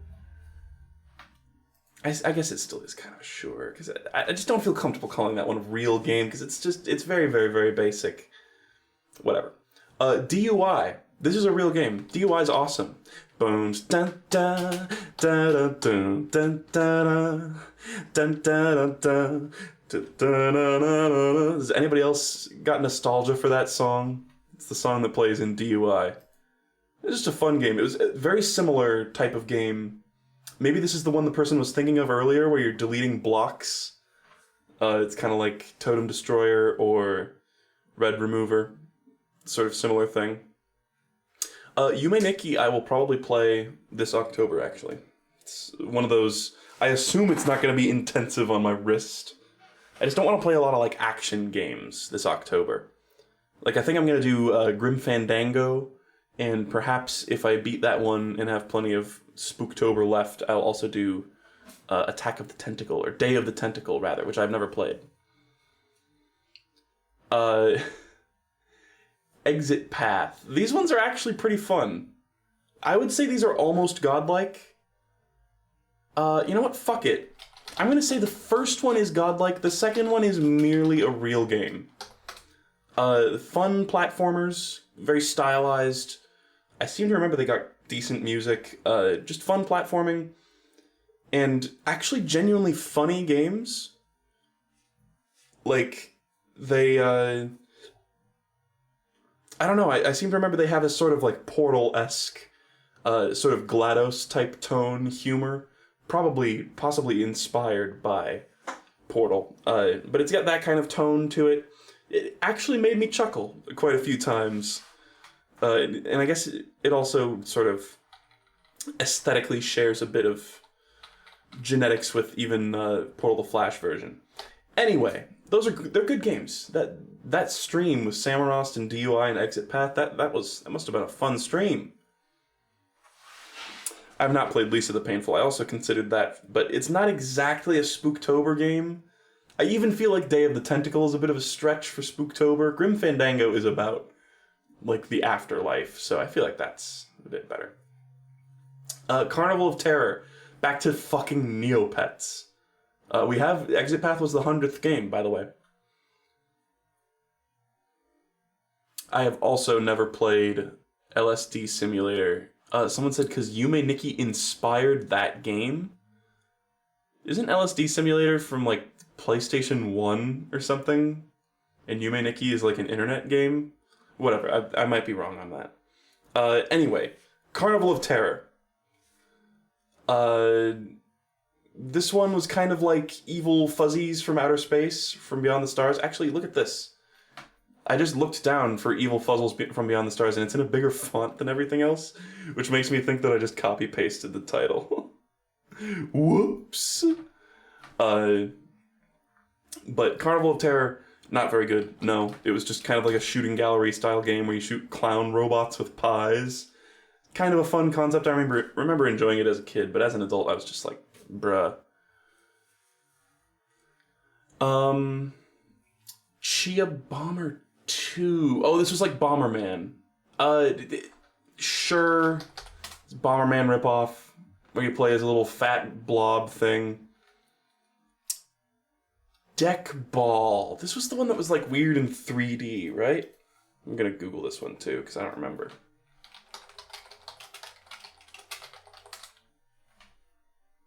Yeah, this is the one I was thinking of. This one's kind of like Mincy Beach Volleyball or whatever. It's not very good. You play as these little things and bump a ball around. It's like shitty Rocket League. No. Shitty Rocket League. I don't know. Fuck it. Escape from Meridel Castle. This one was truly garbage. Almost a meme game. This one was featured in Donkey's Neopets video, and I actually played the shit out of this one as a kid. It's just a bullshit hard, horribly made platformer. The hitboxes are fucked. Oh, they just had that swapped around. Okay, I get what you mean. So LSD Sim inspired Yume Nikki. I've always been very interested in LSD Sim. I kind of want to get like a legit version of it, but I'll probably end up just emulating it. It is on my other list, I think, probably. Evil Fuzzles from Beyond the Stars, no. Said it before. This was the actual time I played it. I found a version that wasn't broken. Feed Florg. Oh shit, I like recall the name. It was like a frog thing, right? Oh man. I feel like if I don't remember it, it probably wasn't very good. Oh right, this is the one where there's like a little thing running around the table and you need to like bounce it around into this weird like artichoke looking thing's mouth. No. No, sorry. Fiora's Quest, this was almost a subgenre of Neopets games, where it's like a grid-based, like RPG-style, grid-based movement, like block-pushing game. I guess you could call it like calculator games. You know? Where it's like, those ones where you like fucking like push boxes around, and you're like, gee whiz, this is so fun.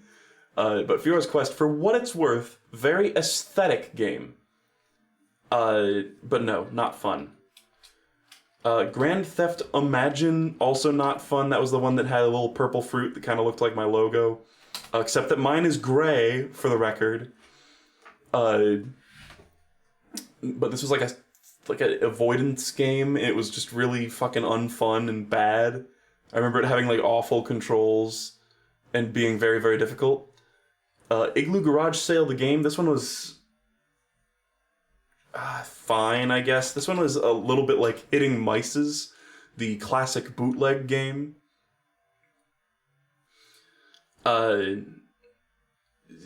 It's okay. It's like people are dropping things down and you have to like catch them or whatever. Jubble Bubble. I think I remember this one. This one was also kind of dumb. It was like you're shooting bubbles to like capture these little animals. It wasn't very good. So many of these are so crap. Cass Basher. I guess I came back to this. This is the same... Or no, was it Whack-A-Cass? Earlier. Shit. Because there's Darblat. Cass Basher. Huh. Or no, wait. No, that's the one that I was at. Eat my Cass. Okay, Cass Basher. Yeah, it is the same one. Because I know there's also Whack-A-Cass, I feel like. Maybe I haven't played that. Oh, whatever. Well, real game. Real game. That's what I said before. It's a real game.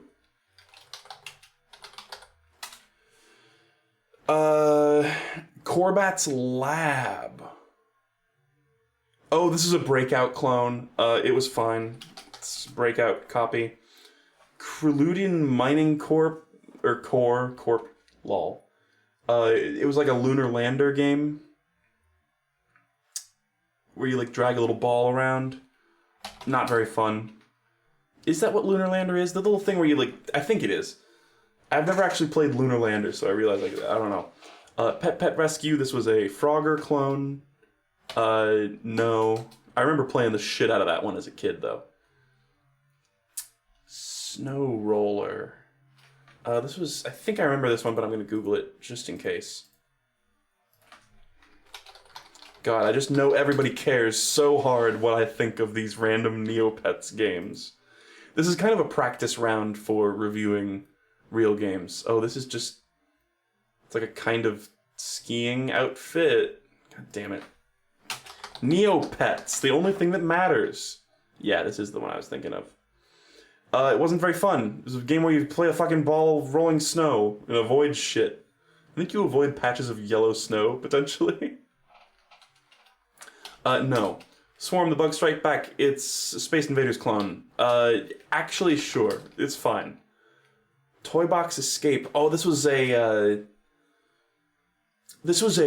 game similar to Mario plus Wario, the Japanese exclusive game, where Mario has a bucket on his head and you can't control his movement, but you can control the environment around him. This one was also kind of dumb. I played the fuck out of these as a kid, so many of these it feels horrible to give a no to when I'm like so nostalgic for it, but you gotta be a little bit more objective as an adult. Just a little bit. How are you guys doing? How's chat? Chat's been pretty quiet. I haven't been talking chat much, and I feel like not many people give a shit about what I'm saying. Well, we have 157 viewers, which is a little lower than normal, is all I'm saying. I'm sure all of you are raptly paying attention.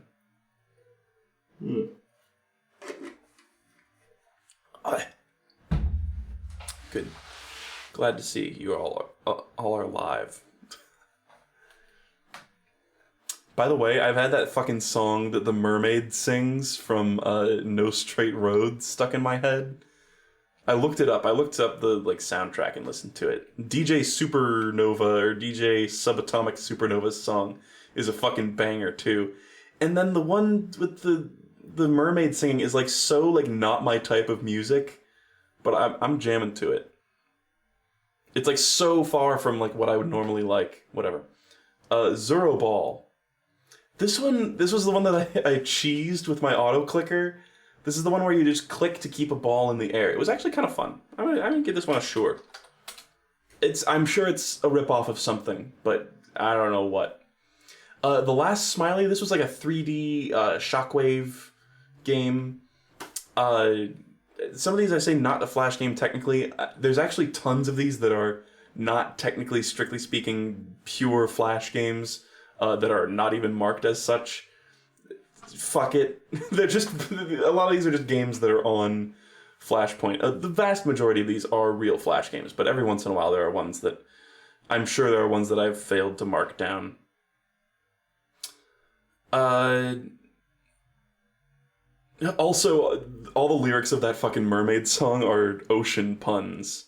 She's kind of sea punk. Does anybody remember? Anybody know sea punk? This is sort of a subsidiary of Vaporwave. Maybe I'll talk about this when I'm reviewing the actual game on the other list. But I was thinking about that. I was like, it's fucking... There's a sea punk boss. That's what it is. Ah. Alright. Yeah, the dialogue in that game is pretty fun too. Okay, whatever. This is the Flash games. I gotta review The Last Smiley. It's okay. It's a game where you're a little ball and you roll around and you collect smileys. This one is insanely nostalgic for me, but it's not very fun. Hannah in the Pirate Caves. These are classic. Hannah in the Pirate Caves and Hannah in the Ice Caves are classic Flash games. That doesn't mean they're good, but I'm going to say this. All right, I'm actually going to give these games a hearty sure. Because I remember as a kid playing them and they actually had a lot of levels that actually had a lot of thought put into them. And I remember them actually being very fun. And I only played a little bit of it. I did a quick look with both of them on stream. But I remember these games being actually quite compelling and fun. They're not quite amazing. They're certainly not godlike. They're maybe not even real games. But they passed the time inoffensively for me as a kid, more so than a lot of these other games that I'm saying no to. And then Dollar Menu Dash and Dine. This is the nostalgia game for me. It's a fucking McDonald's Neopets game. It sucks. It barely worked, I think. And I think that I found a different version of it later, and that version barely worked too, or something like that. It's very dull, unfun little platformer about picking up McDonald's food off the ground. So yeah, look at that. You can tell when Neopets comes by, when there's a big streak of brown and silver. This is looking good though. There's you can see the trends that I go through of okay, let's do some actual good games. Okay, let's do some poop. Do you guys want to go do some poop? I got the bottle. You guys ever hear about that? Isn't it called there's some horrible name Skegma or something for poop in a bottle, and people let it ferment and then it's a drug. It's called Raxtaclass. It's got some horrible name. Whatever. Jenkum. That's it. Jenkum. Thank you, chat. I was waiting for someone in chat to speak up. Jenkum. Anyway. Happy Wheels demo. Right. I'm just gonna count this. I'm just gonna say Happy Wheels, kind of like how with Windowsill, I just was like, just rate the whole game. Happy Wheels is a classic, like gore, like potty humor type game, even though it doesn't really have potty humor. A classic streamer game. Some streamers, do you guys remember Tobuscus? I would see thumbnails for like Happy Wheels episode 1200 or some shit like that. Gallows humor, sure. And the game itself is not terribly fun, but it is funny. I will say, the first few times you play it, or whatever, it does get a chuckle out of you just how gory it is and how, like, brutal and how easily your legs, like, snap off in that game. It's got, like, user-created levels forever, so a lot of content, but whatever. There's a series that Donkey did, actually, that was called, like, Wheelman. And I remember watching those videos when I was younger and, like, crying, laughing at some of the parts. Just because his commentary mixed with the, like, wanton cruelty of the game. It was just very funny to me. Oh my god. I'm picking up the pace a little bit. Line Rider. This is a godlike game. Line Rider's awesome. I don't know, do I even need to say? I feel like so many of the godlike games, they're just self-explanatory. It's just a fun little creation tool. Endlessly enjoyable. Unblocked on many school computers. Just fun. And so much amazing user-created content has come out of this game. I don't know if any of you have ever seen some of those, like, next fucking level Line Rider levels, but there is some intense shit. Anyway. Didn't Tobuscus have a weird scandal? Probably. I don't know. All I remember is that he kept showing up in Jax Films videos for a while, when I was a fan of Jax Films. That's, like, all I knew him from, was they had, like, a friendly rivalry, and I was like, alright, whatever. Anyway. World's Hardest Game. Oh, man. I don't like this game. I've talked about this game before. I use this game as an example for, like, how not to have difficulty. Because it's... Spoiler alert. It's not hard. It's not the world's hardest game. It's not even, like, particularly difficult. It's just a little boring thing where you play as a circle and you, like, avoid squares, I think. And it's got no aesthetic. It's like a programmer game, kind of. The only aesthetic is that it constantly jerks itself off for being, like, the hardest game ever. Even though it's definitely not. It's bad. It's just got nothing keeping you there unless you're the kind of person to be like, oh, well, this game's hard, well, I have to prove myself now and beat it. There was one comment that I got that I'll never forget to this day. I still remember. It was on this VOD. I could probably click and find it right now, but I won't. It was something like, oh man, Grapefruit's such a wuss, he gave up on that game, it's just simple pattern recognition. And it's like, what I thought when I got that comment is like, yes, it is just simple pattern recognition. Like, it was a dispassionate abandonment of that game, rather than a like, oh, this is too hard, oh, it's too extreme for me, man. It's like a perfect example of a game that is all talk and no walk. And you gotta have some walk. I love walking. You call yourself a gamer. Hey. Anyway. Neon Layers. This is a real game. Fun game. Real fun game. It's like... I'm trying to think of a game to compare it to. I can't really think of any. But it's like you're guiding a ball to the exit with physics, and you can activate these different layers of neon lights that it bounces off of. And it's just good sound design. I seem to remember it's got decent music, maybe. Fun puzzles, not too challenging, but compelling enough. It's good. It's a fun game. Fun little... It's another ball game. It's like Peggle. where you're trying to direct a ball to a certain place. Boombot. This one kind of has a similar issue to Bloons and Meeblings in that some of the levels are just fucked. I'm gonna say basically real, though, because it's got a fun little premise. You make explosions to launch this little guy around and get him to the exit. It's not a ball, but it might as well be. And I don't know. It's fun puzzles, but sometimes the levels are just fucking insane. Okay, now we're getting to the basement collection. So a lot of these are real good games. These are even games that some of them I would even consider worthy of putting onto this list, but I'm not going to complicate matters by doing that. We're going to start off Triac Nid. No, I don't like Triac Nid. It's not very fun. It's like a game where you're a little three-legged spider and you drag its legs around. It's got like cute ideas. It's like, oh, if you drag its legs too fast, then you hurt it, so you need to be careful. But it's just not fun to play. And I've never beaten it.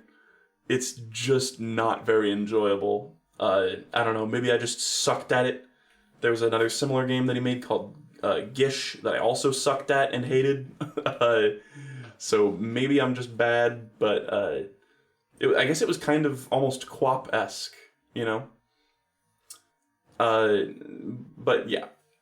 It is an early Edmund game, so his first real game, kind of, even though I'm not calling it a real game. So yeah, you can give it the benefit of the doubt, but it still just isn't very fun. And it's kind of drab, just visually, it just doesn't look amazing. Anyway, Coil. This one's pretty great, actually. This is like an artsy game. And it's got a lot of polish.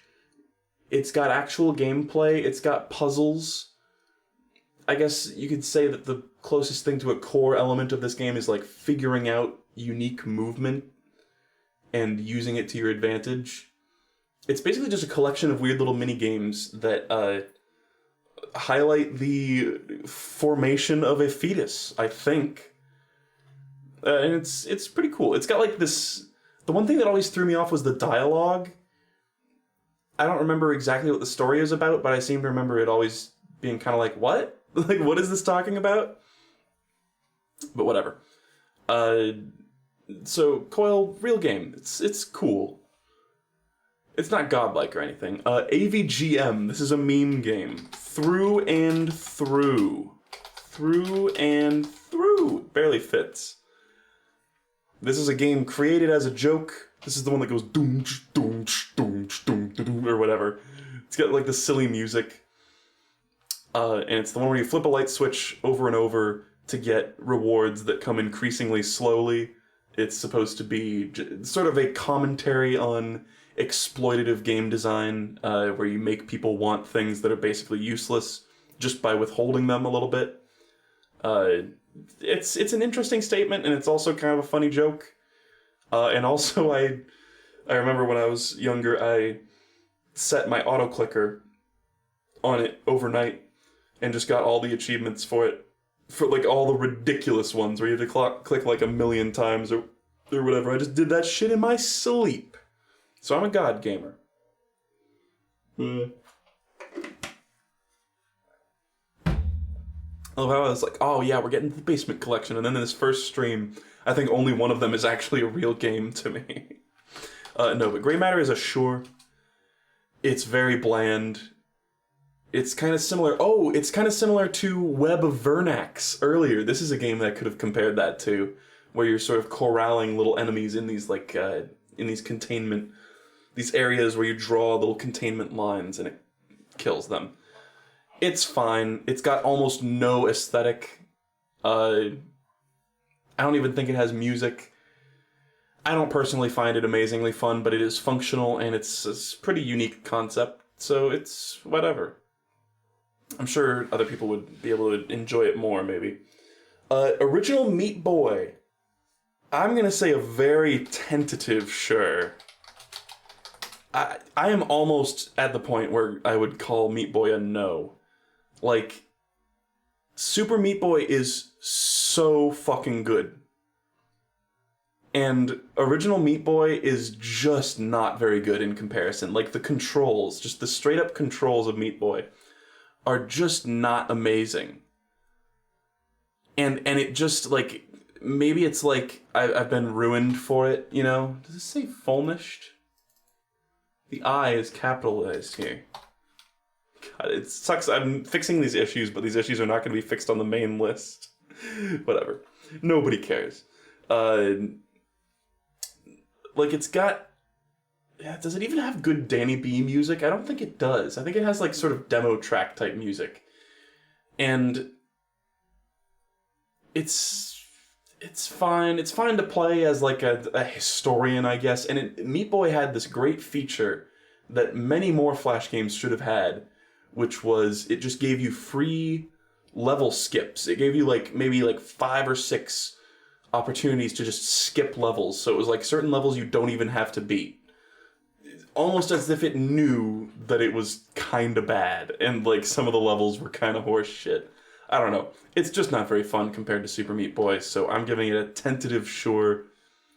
I would almost be on the cusp of calling it a no, though. But then Ether, on the other hand, I'm gonna say is godlike. Ether is awesome. It's got the artsiness from Coil. It's got the fun and, like, the polish and, like, actual satisfying gameplay of Coil as well. But it's got a little more structure. It's a little more beefed out. Coil maybe takes like 10 minutes to play. Ether probably takes like half an hour. And Ether's got plenty of content in it. It's just a nice simple experience, artfully made. Mwah! Chef kiss. Mwah! Spewer, I would say real game, but not exactly godlike. It's also got some sort of frustrating levels. The main concept, though, is great and cute, classic, like, Flash, gross out type stuff. Your main character pukes, and that's how they propel themselves around. I know I've said this before, but I drew a little thing as a kid that was a very similar thing to Spewer before I ever knew that Spewer existed. So maybe that's why I feel a kinship to this barfing game. But it's got a nice collection of levels, decent puzzles, and it's got the different power-ups that it actually uses in a decent way. The ghost power-up, the, like, cum that you fly through, somewhat unsatisfying, kind of frustrating to work with, but all the rest of them, it's a great game. Spewer, great. And now we're taking a break from the Basement Collection to do Christmas games. Sugar Sugar, the Christmas special. What did I call other Sugar Sugar games? Real game. I'm gonna say that again. It's fucking Sugar Sugar, but there's fucking, like, cookies and reindeer everywhere. Bloons 2 Christmas expansion. Similar to Bloons in many ways. I think really very similar. I did a quick look because I knew I wasn't going to finish it because I know it's similar to the other Bloons. And I think, if I recall correctly, my suspicions were confirmed. Real game-ish. I'm going to give one, like, dumb qualifier to every Bloons game now out of, like, spite.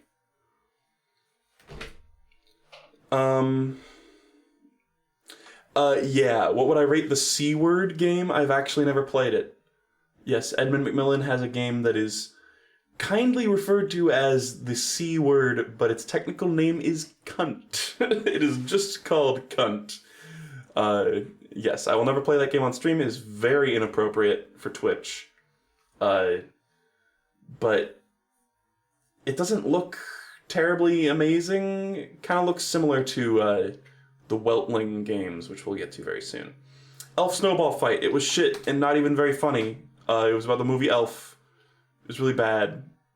Really, really crusty, shitty Flash game. Christmas with the Cranks, A Search for Christmas.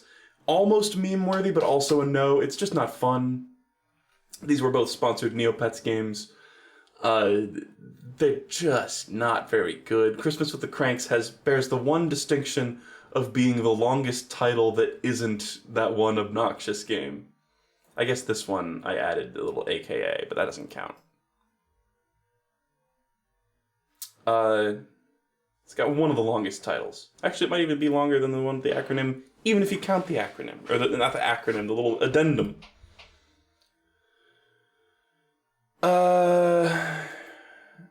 Robot Unicorn Attack Christmas. I'm trying to think of a way to incorporate all sorts of tasteless puns, but no, it's a real game. Real game. Christmas. It's just a Christmassy version of Robot Unicorn Attack. I think it's gameplay-wise basically identical. Christmas Cookies. This was one of those straight up goo goo gaga tier baby games. Cooking Flappy Bird, I think, was the one we played recently. It was nothing. It was truly nothing. You just click on things and it plays a stupid little animation. It was awful. Truly awful. Time Fuck. This is a godlike game. This is one of Edmund's best games. Amazing, concept, well-executed dialogue, great music, great gameplay, awesome puzzles, cool visual style. Time Fuck's got it all. It's so good. Wasn't there a sequel to it? Or maybe I'm just thinking, because I seem to remember it was Time Cuff or something. Time Cuff sequel. No, never mind. No, there's not a sequel to this. But it's good. It's such a good game. Possibly my favorite, one of my favorites at the very least. Let's just look. Alright. Getting a decent amount of the way through this. I think I can probably make it up to 200, or right before 200 probably. Okay. Viviparous Dumpling. Or no, okay, so let's just do all of these in one fell swoop. Clubby the Seal, Viviparous Dumpling, Carious Wheltling, and Carious Wheltling 2 were all basically game demos with edgy humor and sort of Edmund style to it. I'm gonna say no to all of them. They weren't very fun. And then The Lonely Hermit was not even a game. It was a virtual book story thing. So no to that as well. They were all pretty basic. I don't even remember. Carious Wheltling and Carious Wheltling 2 were insanely similar. They were just sort of arcade style games. Well animated, but just not terribly fun.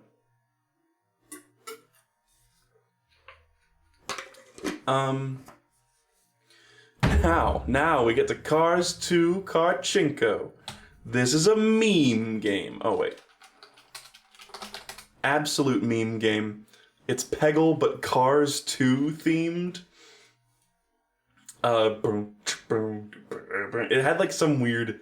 It had a 10-second loop of music that just drove me insane. It's not actually good. It's not actually fun, but the meme value was there. Instead of the bucket, there's a tire at the bottom of the screen. And I think at the end it broke or something. Didn't it glitch out or some shit? Whatever. Feed the Head. Somebody said it better be God tier. I am on the fence between real game and God tier.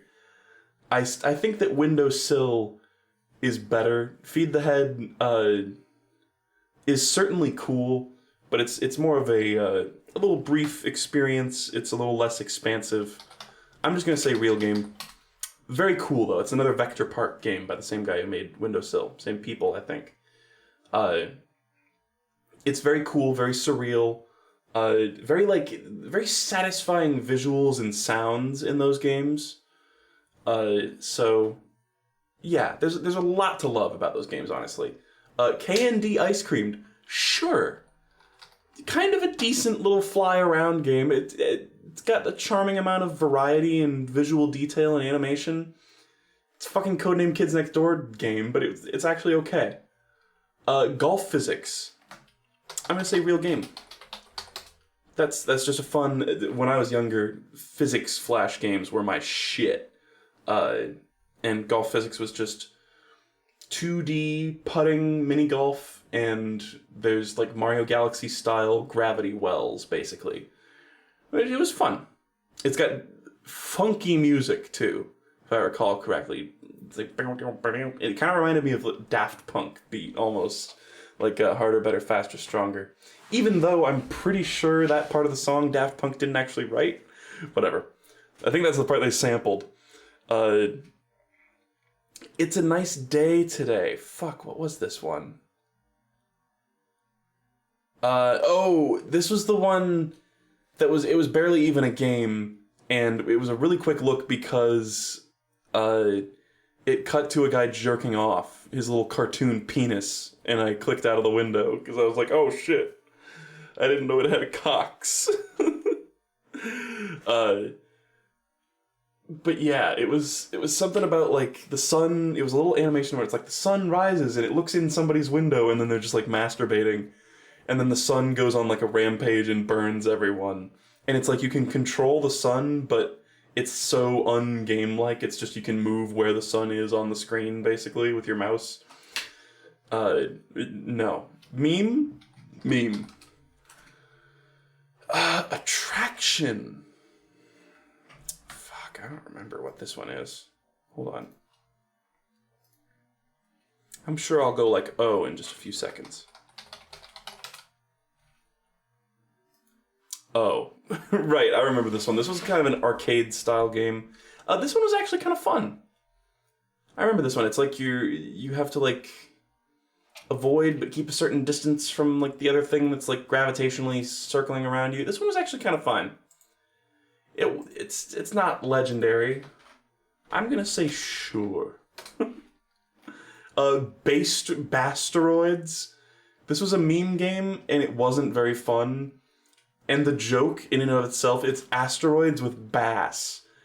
And it wasn't even like well made. It's not even fun to play. I'm gonna say no. It could be considered meme, but no from me. And then there's Banana Grab, which was it's like a port of a mini game from like Donkey Kong Jungle Fever or some shit like that. It was basically functional. That's about it. Super Mario Crossover, real game, awesome game. Mario Crossover 2, godlike. Super fucking cool. It's just Mario 1, but you can play as a bunch of different characters, and then Mario Crossover 2 added tons of other sort of like randomized elements where you can get different like tile sets, different music. Super awesome. And it's just characters from a bunch of different other classic games, and they all have their own playstyle from their game. It's really sick. Really, really good. Bloodborne NES, I'm gonna say no. As cute as it is, it just wasn't very fun. It didn't play very well. It had really annoying music, and it was overlong and kind of tedious. It was a cute idea, though. I think the pixel art and the one chiptune that they did make was good, but execution poor. Titan Souls Prototype. This was actually, I'm gonna say, a real game, even though it's a demo, kind of. Titan Souls is a fun game, and this one is a good sort of proof of concept. I remember a sort of funny glitch happening while playing this particular prototype, but it's actually pretty good. It's got a nice little concise, artsy ending. It's cool. And Titan Souls is a fun game. Effing Meteors. This one is also, this is a real game. This is one of those ones where I played it, it was short and sweet. It was a fun little like physics thing where you like collect debris into big balls of meteor and throw them down at the earth and make everything go bye-bye, basically. And it was short and sweet and fun and well-made and polished, so good game. Undertale Arbor. There's a whole genre of Flash games that's just Undertale fights, and this one was against a fake Undertale enemy that is a tree pirate. Sure. I remember it was fine. I guess it's really easy to recreate Undertale combat, you know. One day I will probably fight Sans, like the Flash Sans fight, because I've never done a genocide route in Undertale.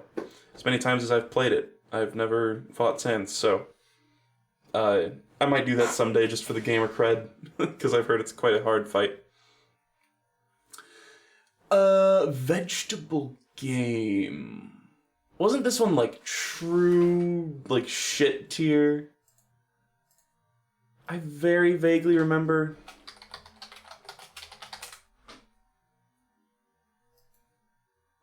Okay, well, I'm just going to tell you what Google thinks vegetable game is.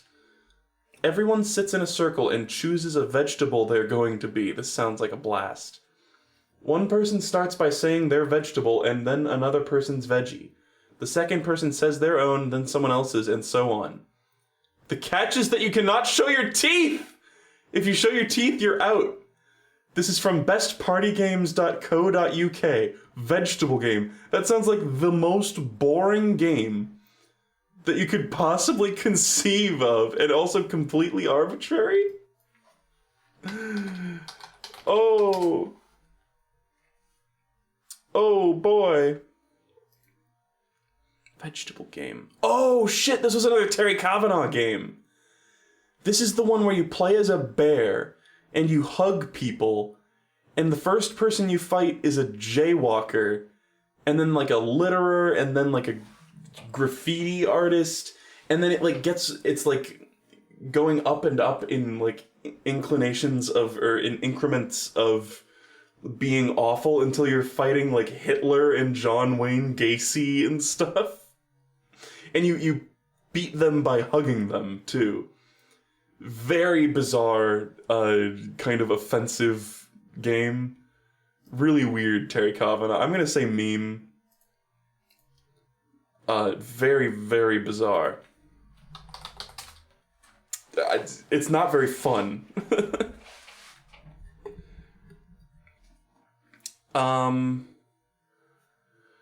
Meaty Boner, this is another meme game. It's not very fun.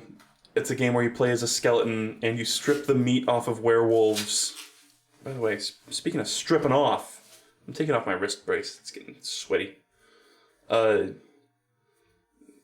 It's like you shoot your head out and you take the meat off of their skeletons and you become the Meaty Boner, and then you get a penis.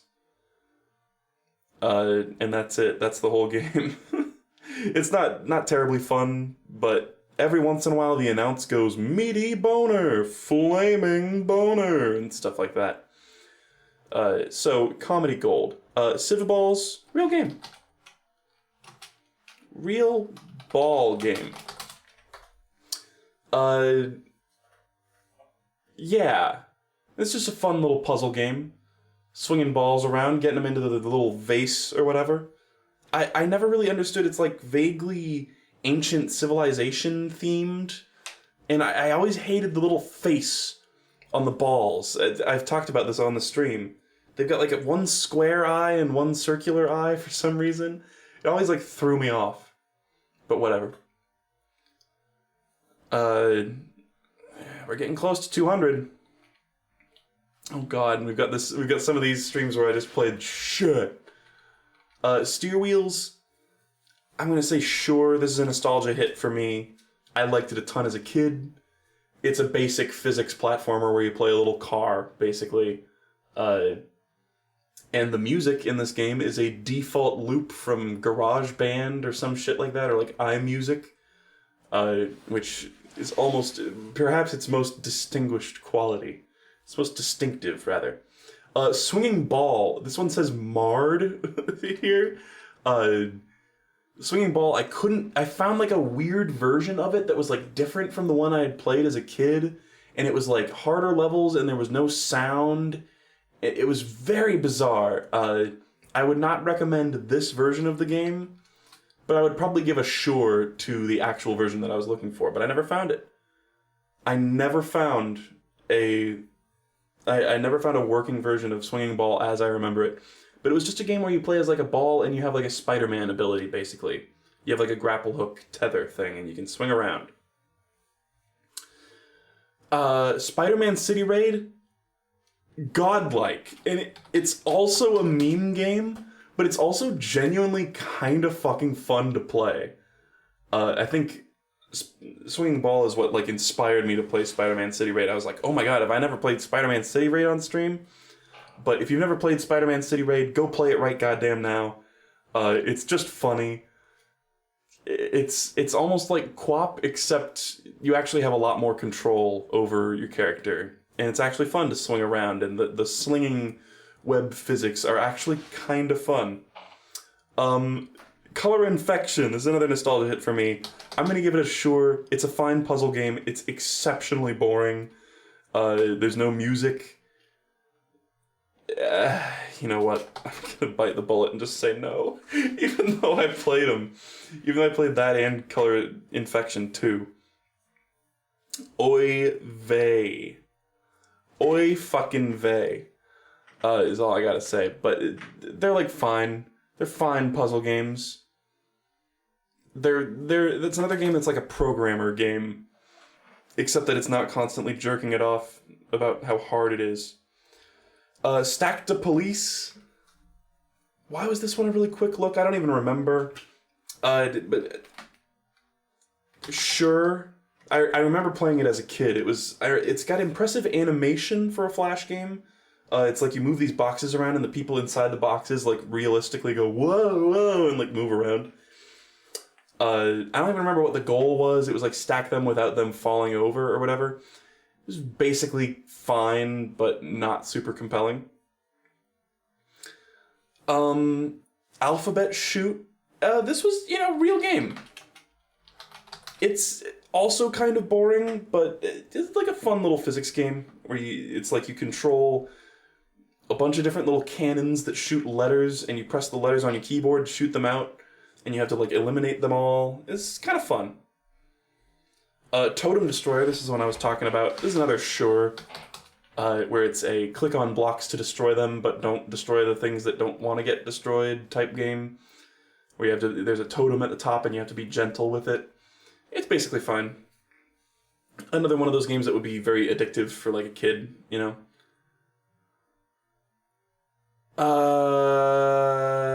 Let's see. Yellow.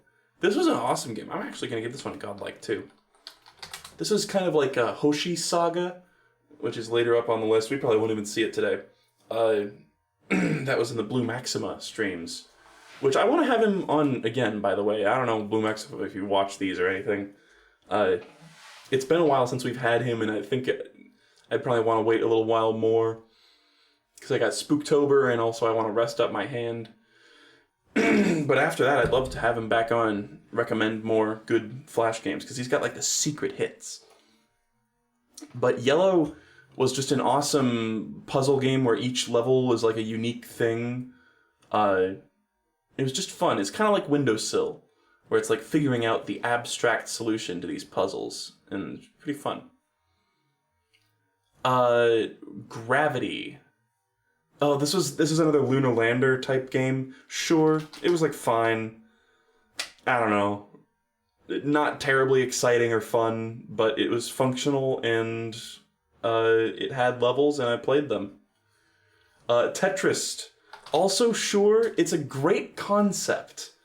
It's like platforming. You're a little stick guy and you're platforming on this stack of Tetris blocks that are falling down. Execution very subpar. It pales in comparison to Avalanche, for sure. The controls are just not great. It's a cute little concept, though. Always bugged me that the person playing Tetris in that game would always make perfect lines and always perfectly stack them, but they never cleared any rows for some reason. That's not how Tetris works.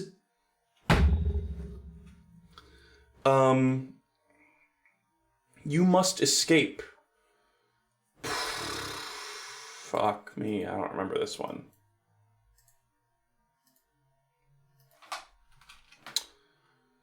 You must escape. Oh, right. This one was awesome, actually. I think this one is, if not the thing that... This is a game that inspired a game that I'm going to play this October, actually, as just a normal game, called Dark Echo. And this is a very cool idea about you're walking around and your footsteps, the only thing you can see are the sound waves that like bounce away from your footsteps and from enemies. And so you have to get the layout of the room by like watching the sound waves bounce off the wall. Very cool concept, actually. I'm gonna say real game. And there's like I think this is technically like a prototype. Either that or somebody, the person who made Dark Echo, just ripped off this fucking game. I got that fucking like mermaid song stuck in my head again. Also, I took off the brace for like a second. Now I'm putting it back on. I've just got a few more left. Tealy and Orangey. I feel like, wasn't there... I think I didn't play it on stream yet, but there's another game in Flashpoint that's like identical to Tealy and Orangey, which was a game... It was a cute little game where you control two different characters in two different levels of a platformer at the same time, so you have to take into consideration what the other one's doing at any given moment. I feel like there was another one where there was another one that was like a very, very similar thing, and even to the point where it had like teal and orange, which I feel like it might have been like a remake or something. Heck. Let me look it up. I think somebody just said gibberish to me. But this one was fine, sure. It got a little too... It got a little too difficult for me. I don't know, to the point where it was just like, this is frying my brain. You know, I can't pay attention to both things at the same time. Anxiety Crusher. This one is a meme game for sure. This is the Jiffy Lube game where you crush your anxieties about car maintenance. It's just so blatantly commercial. You know, it's so blatantly like an ad. And it's not very fun. It's like fine. It's a 3D game. I think it's a Shockwave game. No, I wasn't saying... I'm aware there's actually plenty of games that have that similar mechanic to Dark Echo, where you step on the ground and you see your sound waves. That's not what I was talking about, though. I was talking about Tealy and Orangey. And I will play Devil's Tuning Fork eventually. There's another one that I don't remember the name of that has the same concept. Both of those are 3D. I'll play those eventually. I think it's even on my list. I don't know. SpongeBob Bikini Bottom or Bust. Which one was this? There were two SpongeBob games that were like falling, and it was these two. I think it was like this one you're falling down, this one you're like rising up, floating on a balloon. And this one actually had a cool idea. It might have been this one or the next one. I think it was this one, where it was like you float up to the top of this like chasm, and then once your balloon pops and you like fuck up, then you have to fall all the way back down, and you have to avoid all the obstacles you went past going up. And I was like, you know what? That was a cool idea, even though this game sucks. No. So let it be noted that game had a neat idea, but at the same time, it isn't actually fun. Fireboy and Water Girl? I don't think that was it.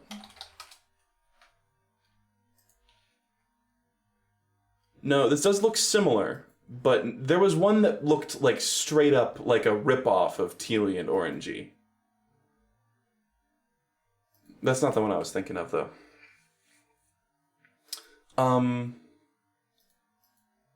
SpongeBob the Dark Abyss. I think this one was very similar, and maybe that was the one with the interesting concept, but both of them were not very fun. I remember Jelly Jumpin' Jamboree was actually kind of okay. It was like jumping around on jellyfish, and they like bounce you up, and it was fun. It was basically fun, but nothing to write home about. Amazing Spider-Man Kiss is there is an entire genre, much like the cooking games where you just click on things and make the little stupid scene progress. There's a whole like subgenre of games that are kiss while the person that could get you in trouble for kissing is looking away, like red light, green light style games. And Amazing Spider-Man Kiss is one of those. It's awful, of course. I'm gonna rate this meme.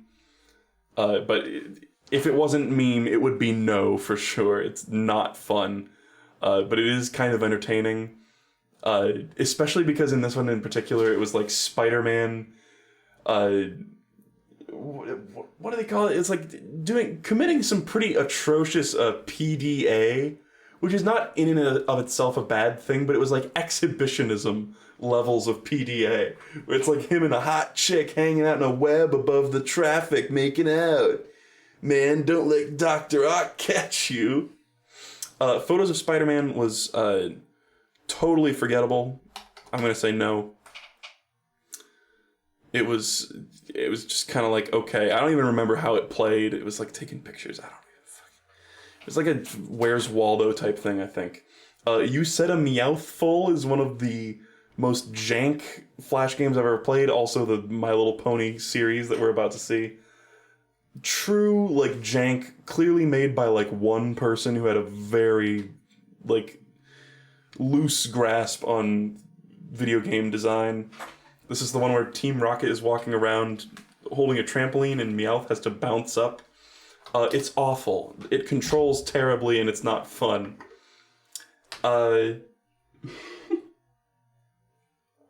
These ones, the My Little Pony Friendship is Magic Flash game series, were very baffling. They were all pretty amusing, honestly. I'm gonna say meme for all three. So fucking jank and, like, cobbled together out of just anything the creator could find. And just lots of weird little baffling touches. I think the third one was also like a maze game that was unlike the platformer of the first two. It's very, very strange. I can't believe I finished all three of those. KFC Hunger Strike was like a weird... It was like a horrific fucking backdrop that was supposed to be like food and eating themed, but it just kind of looked like cosmic horror because there were just like mouths and eyes everywhere. But it was a tower defense game. It was KFC themed. I'm gonna say no. It was totally forgettable. Not even that fun. Charmin Ultra Soft Mahjong Dimensions. Functional. It was a functional like 3D Mahjong game, but it was Charmin themed. If it wasn't assured, it would be a meme, of course. You should play Them's Fightin' Herds. I have seen that. I actually gave that away in the game giveaway a while ago. Not exactly my type of thing. I do appreciate those sort of out there fighting games, though. I mean, of course, because I played fucking Arm Joe and Dong Dong Never Die. Club Penguin Puffle Dress Up, right?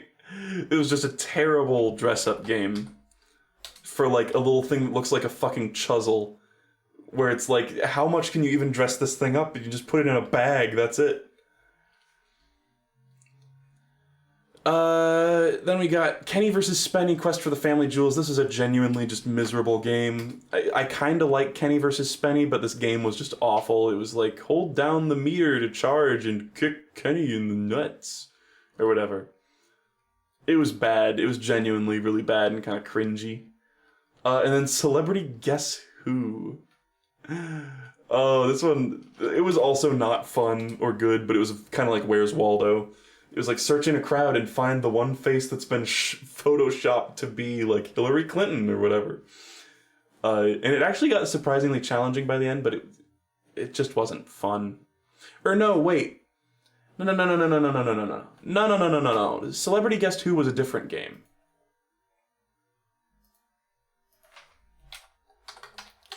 I'm making sure here. This was the one where their faces are all fucked up, right? Yeah! Oh, this one, this one was actually fine. This is not the one I was thinking of. This is one where it shows you a picture of a celebrity's face and it's all like distorted, like Photoshop style, and you have to figure out who it is. I'm gonna say sure on this one. It was actually kind of amusing. There was another one that was like what I was describing, and we'll find that eventually. Oh god, we're so close. We're so close. Whoa, we're halfway there. Whoa! Grapefruit hits gay people. No. Snailiad. I'm gonna say godlike on this one too. Even though it's a bit rough around the edges. The final boss was really annoying, in my opinion. But it was great. It's just a fun, cute little Metroidvania. Quirky, has fun bosses, good combat. Great for a Flash game. So good. Like, a lot of these where I'm like, godlike, that is especially considering the fact that they're made in Flash, you know? Like, some of these I might not even consider, like Avalanche I wouldn't really consider a godlike video game, but it's a godlike Flash game, if you catch my drift. If you catch my cold hell. Levers. This was a lesser Vector Park game. It kind of fun and quirky and cute, but honestly, I'm going to give this one a sure. It just wasn't nearly as cool and inventive as the other ones. And it got a little too complicated at the end. It was just kind of like trying different combinations of levers. It was like you hang these little hooks on things, and once you get them to balance and get everything out of the water, then more items show up and you have to balance those too. It's kind of neat. But it's a sure. Name That Beard is very similar to Celebrity Guess Who. It just shows you a picture of a beard, and you have to name the beard, sure. You have to be like, oh, that's Karl Marx's beard, or whatever. I'm not an expert on beards, so I don't think I did very well. Magnetism, actually kind of fun. You know what? I'm going to give this real game, tentatively, because it is actually kind of good. It's got real crap visuals. I remember the text font color is like really bad and like blends right in with the background, which you don't want. But, or at least it does sometimes. I think you can change the background. Maybe that's only in Magnetism 2. But it's fun. It's like another fun ball game. Nice little physics thing. Get the ball into the goal. That's really it. But I had fun with it as a kid, and I had fun with it as an adult, actually. Even though I guess I gave up on stream. Whoops. Base Invaders was actually kind of cool. I'm gonna give this one real game too. It was like Space Invaders, only it was like radial, and you're in the center, and you're shooting outward, and all the enemies are closing in on you, like to the beat of the song, and it was actually really well done.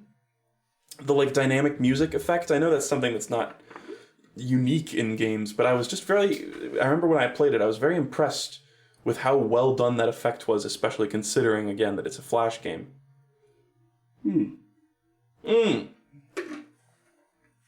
So close to my goal of 200.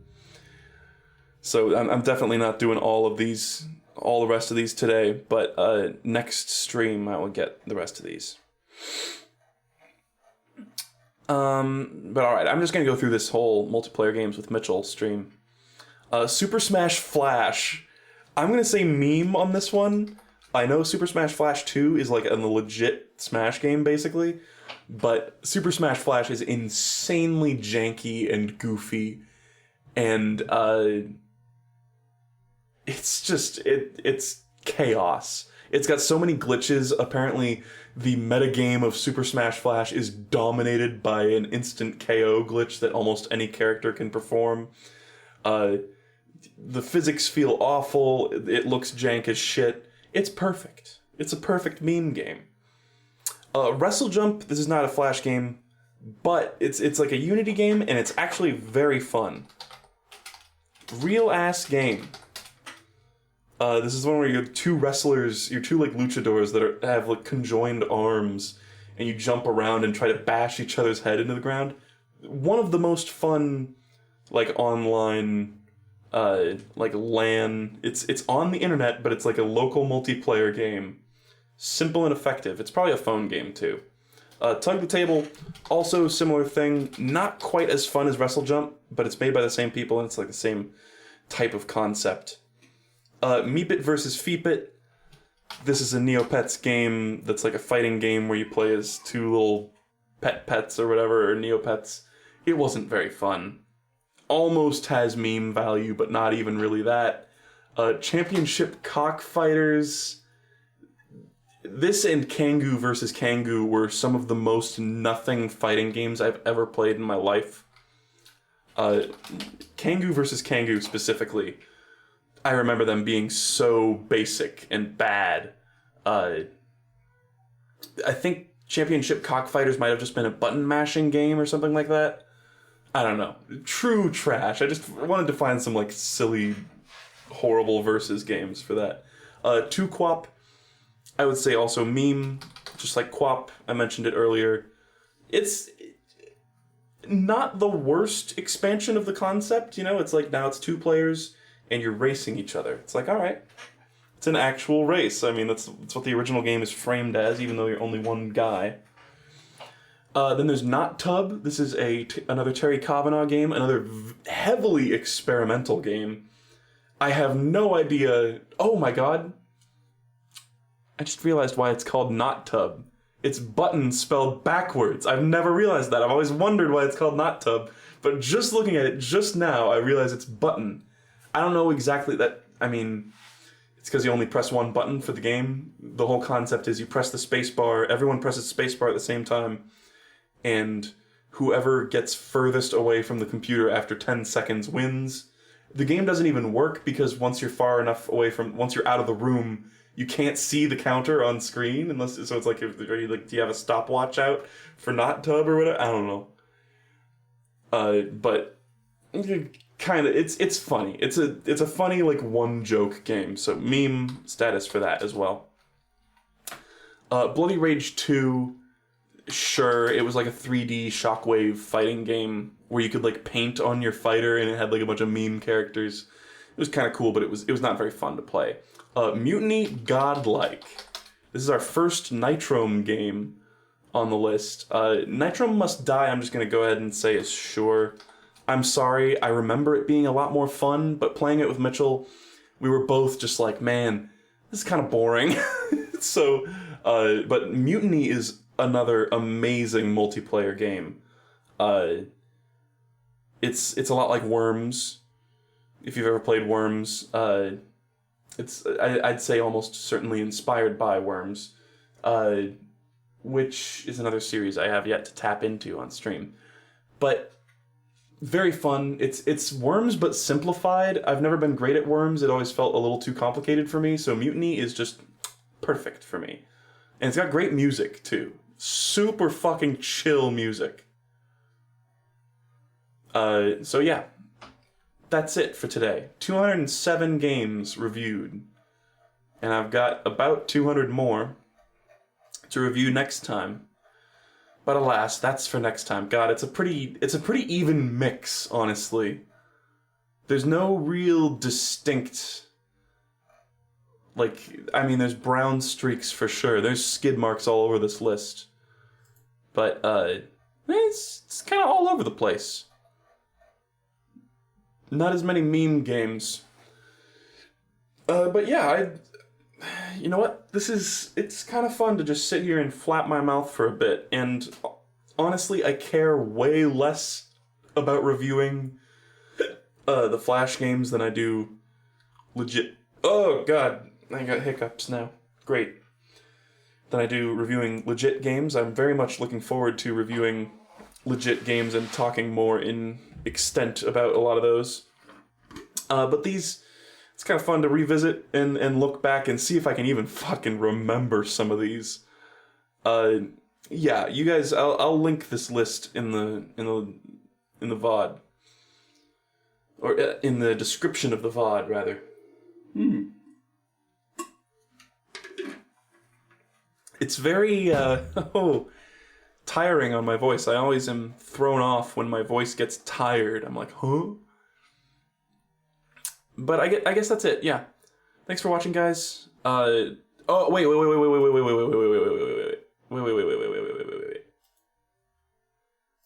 No. That's not it. That's not it. More.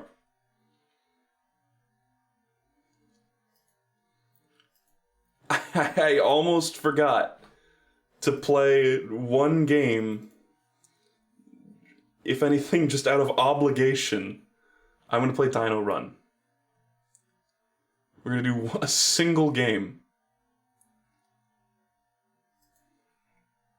Oh, Dino Run 2? We are making. Okay, color and hat. Jesus. Shift and click skips 10 hats and colors, huh? Oh, I see. Oh, look, it's like a white Pikmin. Hat! Alright, fuck it. Top hat. There's nothing better than that. Alright, so I think I just run, right? Yeah, okay.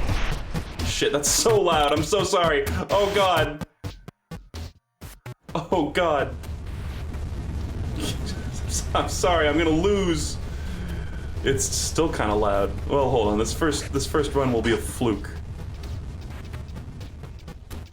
But I don't remember playing this when I was younger, but I saw this on Flashpoint, and I was like, oh, what's this? And I played a little bit of it, and I was like, oh, wow, this is actually kind of fun. It's actually kind of neat. Get little points for that. I think I'm running away from the, from the explosion of the asteroid, or the meteor, rather. I guess I'm eating these little dinosaurs or whatever, or maybe I'm saving them. I'm collecting them. Oh god. Stegosaurus, get out of there. You fool! It's pretty easy so far. I've just been holding right. Oh, is that a level? There's levels? Okay. I didn't know there was levels. Okay, I'm gonna turn it down a little more. He do be running, though. He do be running, though. Okay. I adjusted the volume. Alright, well, I guess... Fuck, I didn't know this was a game that had levels. I thought I would just be able to quickly check this out. Oh, look at that. It's cute. Egg. I feel like there's not a lot of challenge so far. Either there's been, like, no enemies. Oh! Whoa! Whoa! I spoke too soon! Is this a giant lad? Oh, look at that. That's adorable. This is awesome, man. Huh? Okay, here we go. Threats. Whoa. What was that? Magic flower. Oh, did he just shit out an egg on me?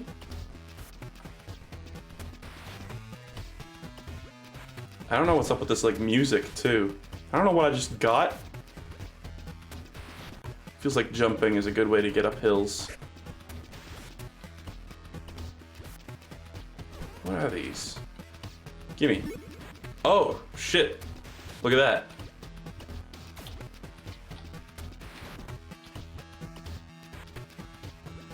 If I press down, I can eat things, I guess. Eat egg.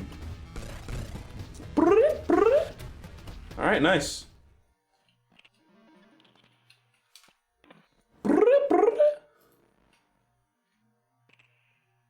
DNA left. Oh my god. Upgrade. Okay, well, I don't have a lot to work with here. Doom at 91. Oh, Jesus. I feel like I barely made it there. So this is not an automatic runner. I am actually holding right for this to happen. And I can stop if I so choose, but I'd rather not, knowing how close I was cutting it last time. Jesus. Whoa. I love how they just climb over each other. I just slurped a worm out of the ground. Oh! I love my hat. Oh, shit. I feel like those things only slow you down.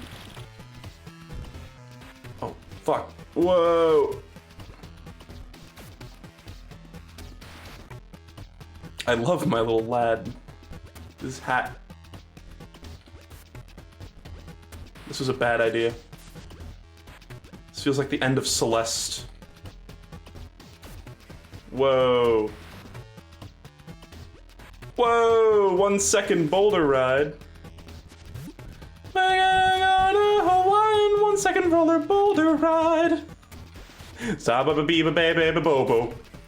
Sa-ba-da-ba-ba-da-ba-da-ba-da. Shit.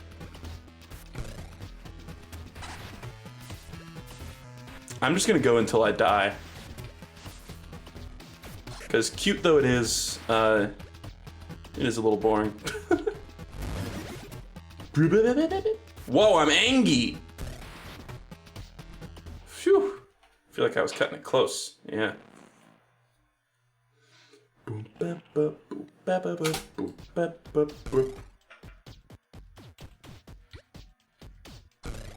I feel like this game could go on for quite some time. Oh my!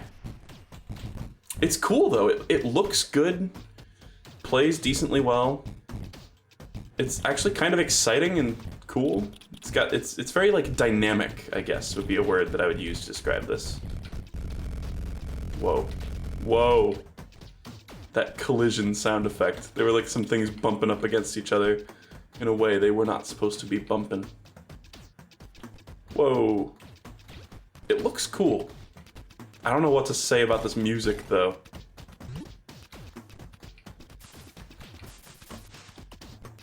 Huh. Ah. And it looks good. The graphics are good. It kind of reminds me visually of Proteus. Oh, shit. That might have sealed my fate. To seal your doom. I wonder if this game just ends, like if you just are guaranteed to eventually lose, maybe? Because it's a fucking asteroid, like, it's not like it's gonna get better. It's not like the dinosaurs lived. Or did they? Oh, hello, man. Cool. Super glad I went that way. Shit. Oh, God. I'm so screwed. Oh, no, no, no, no. No, let me up, let me up! Okay, that's it. That's it. Doomed. Wow. Okay. I've got continues left over. Oh. Jesus Christ. Scares me every time.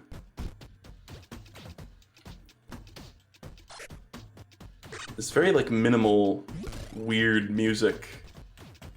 Eggs.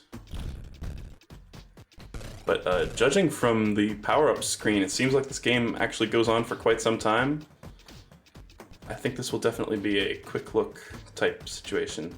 Let me up there! Sometimes if you get, like, bad momentum, then it won't let you up there. Whoa.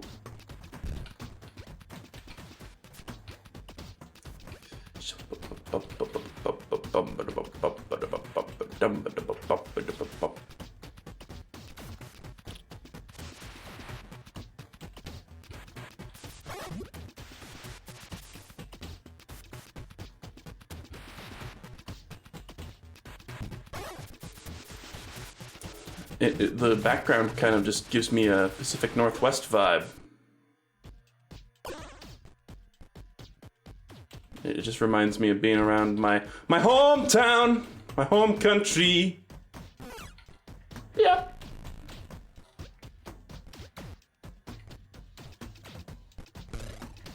There we go, that's where I died last time. It's like nice details of like all the other animals running away from it as well.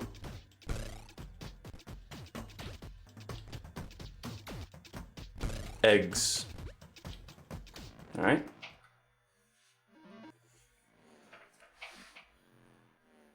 Huh? What's going on?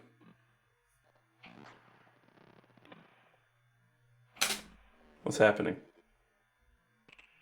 Huh? Is it broke? Game broke? What is this? Is this a cutscene? I can't move.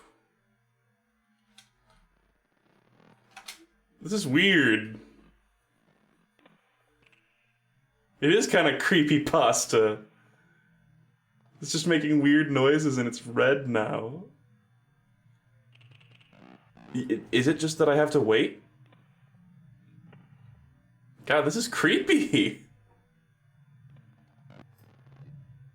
Huh?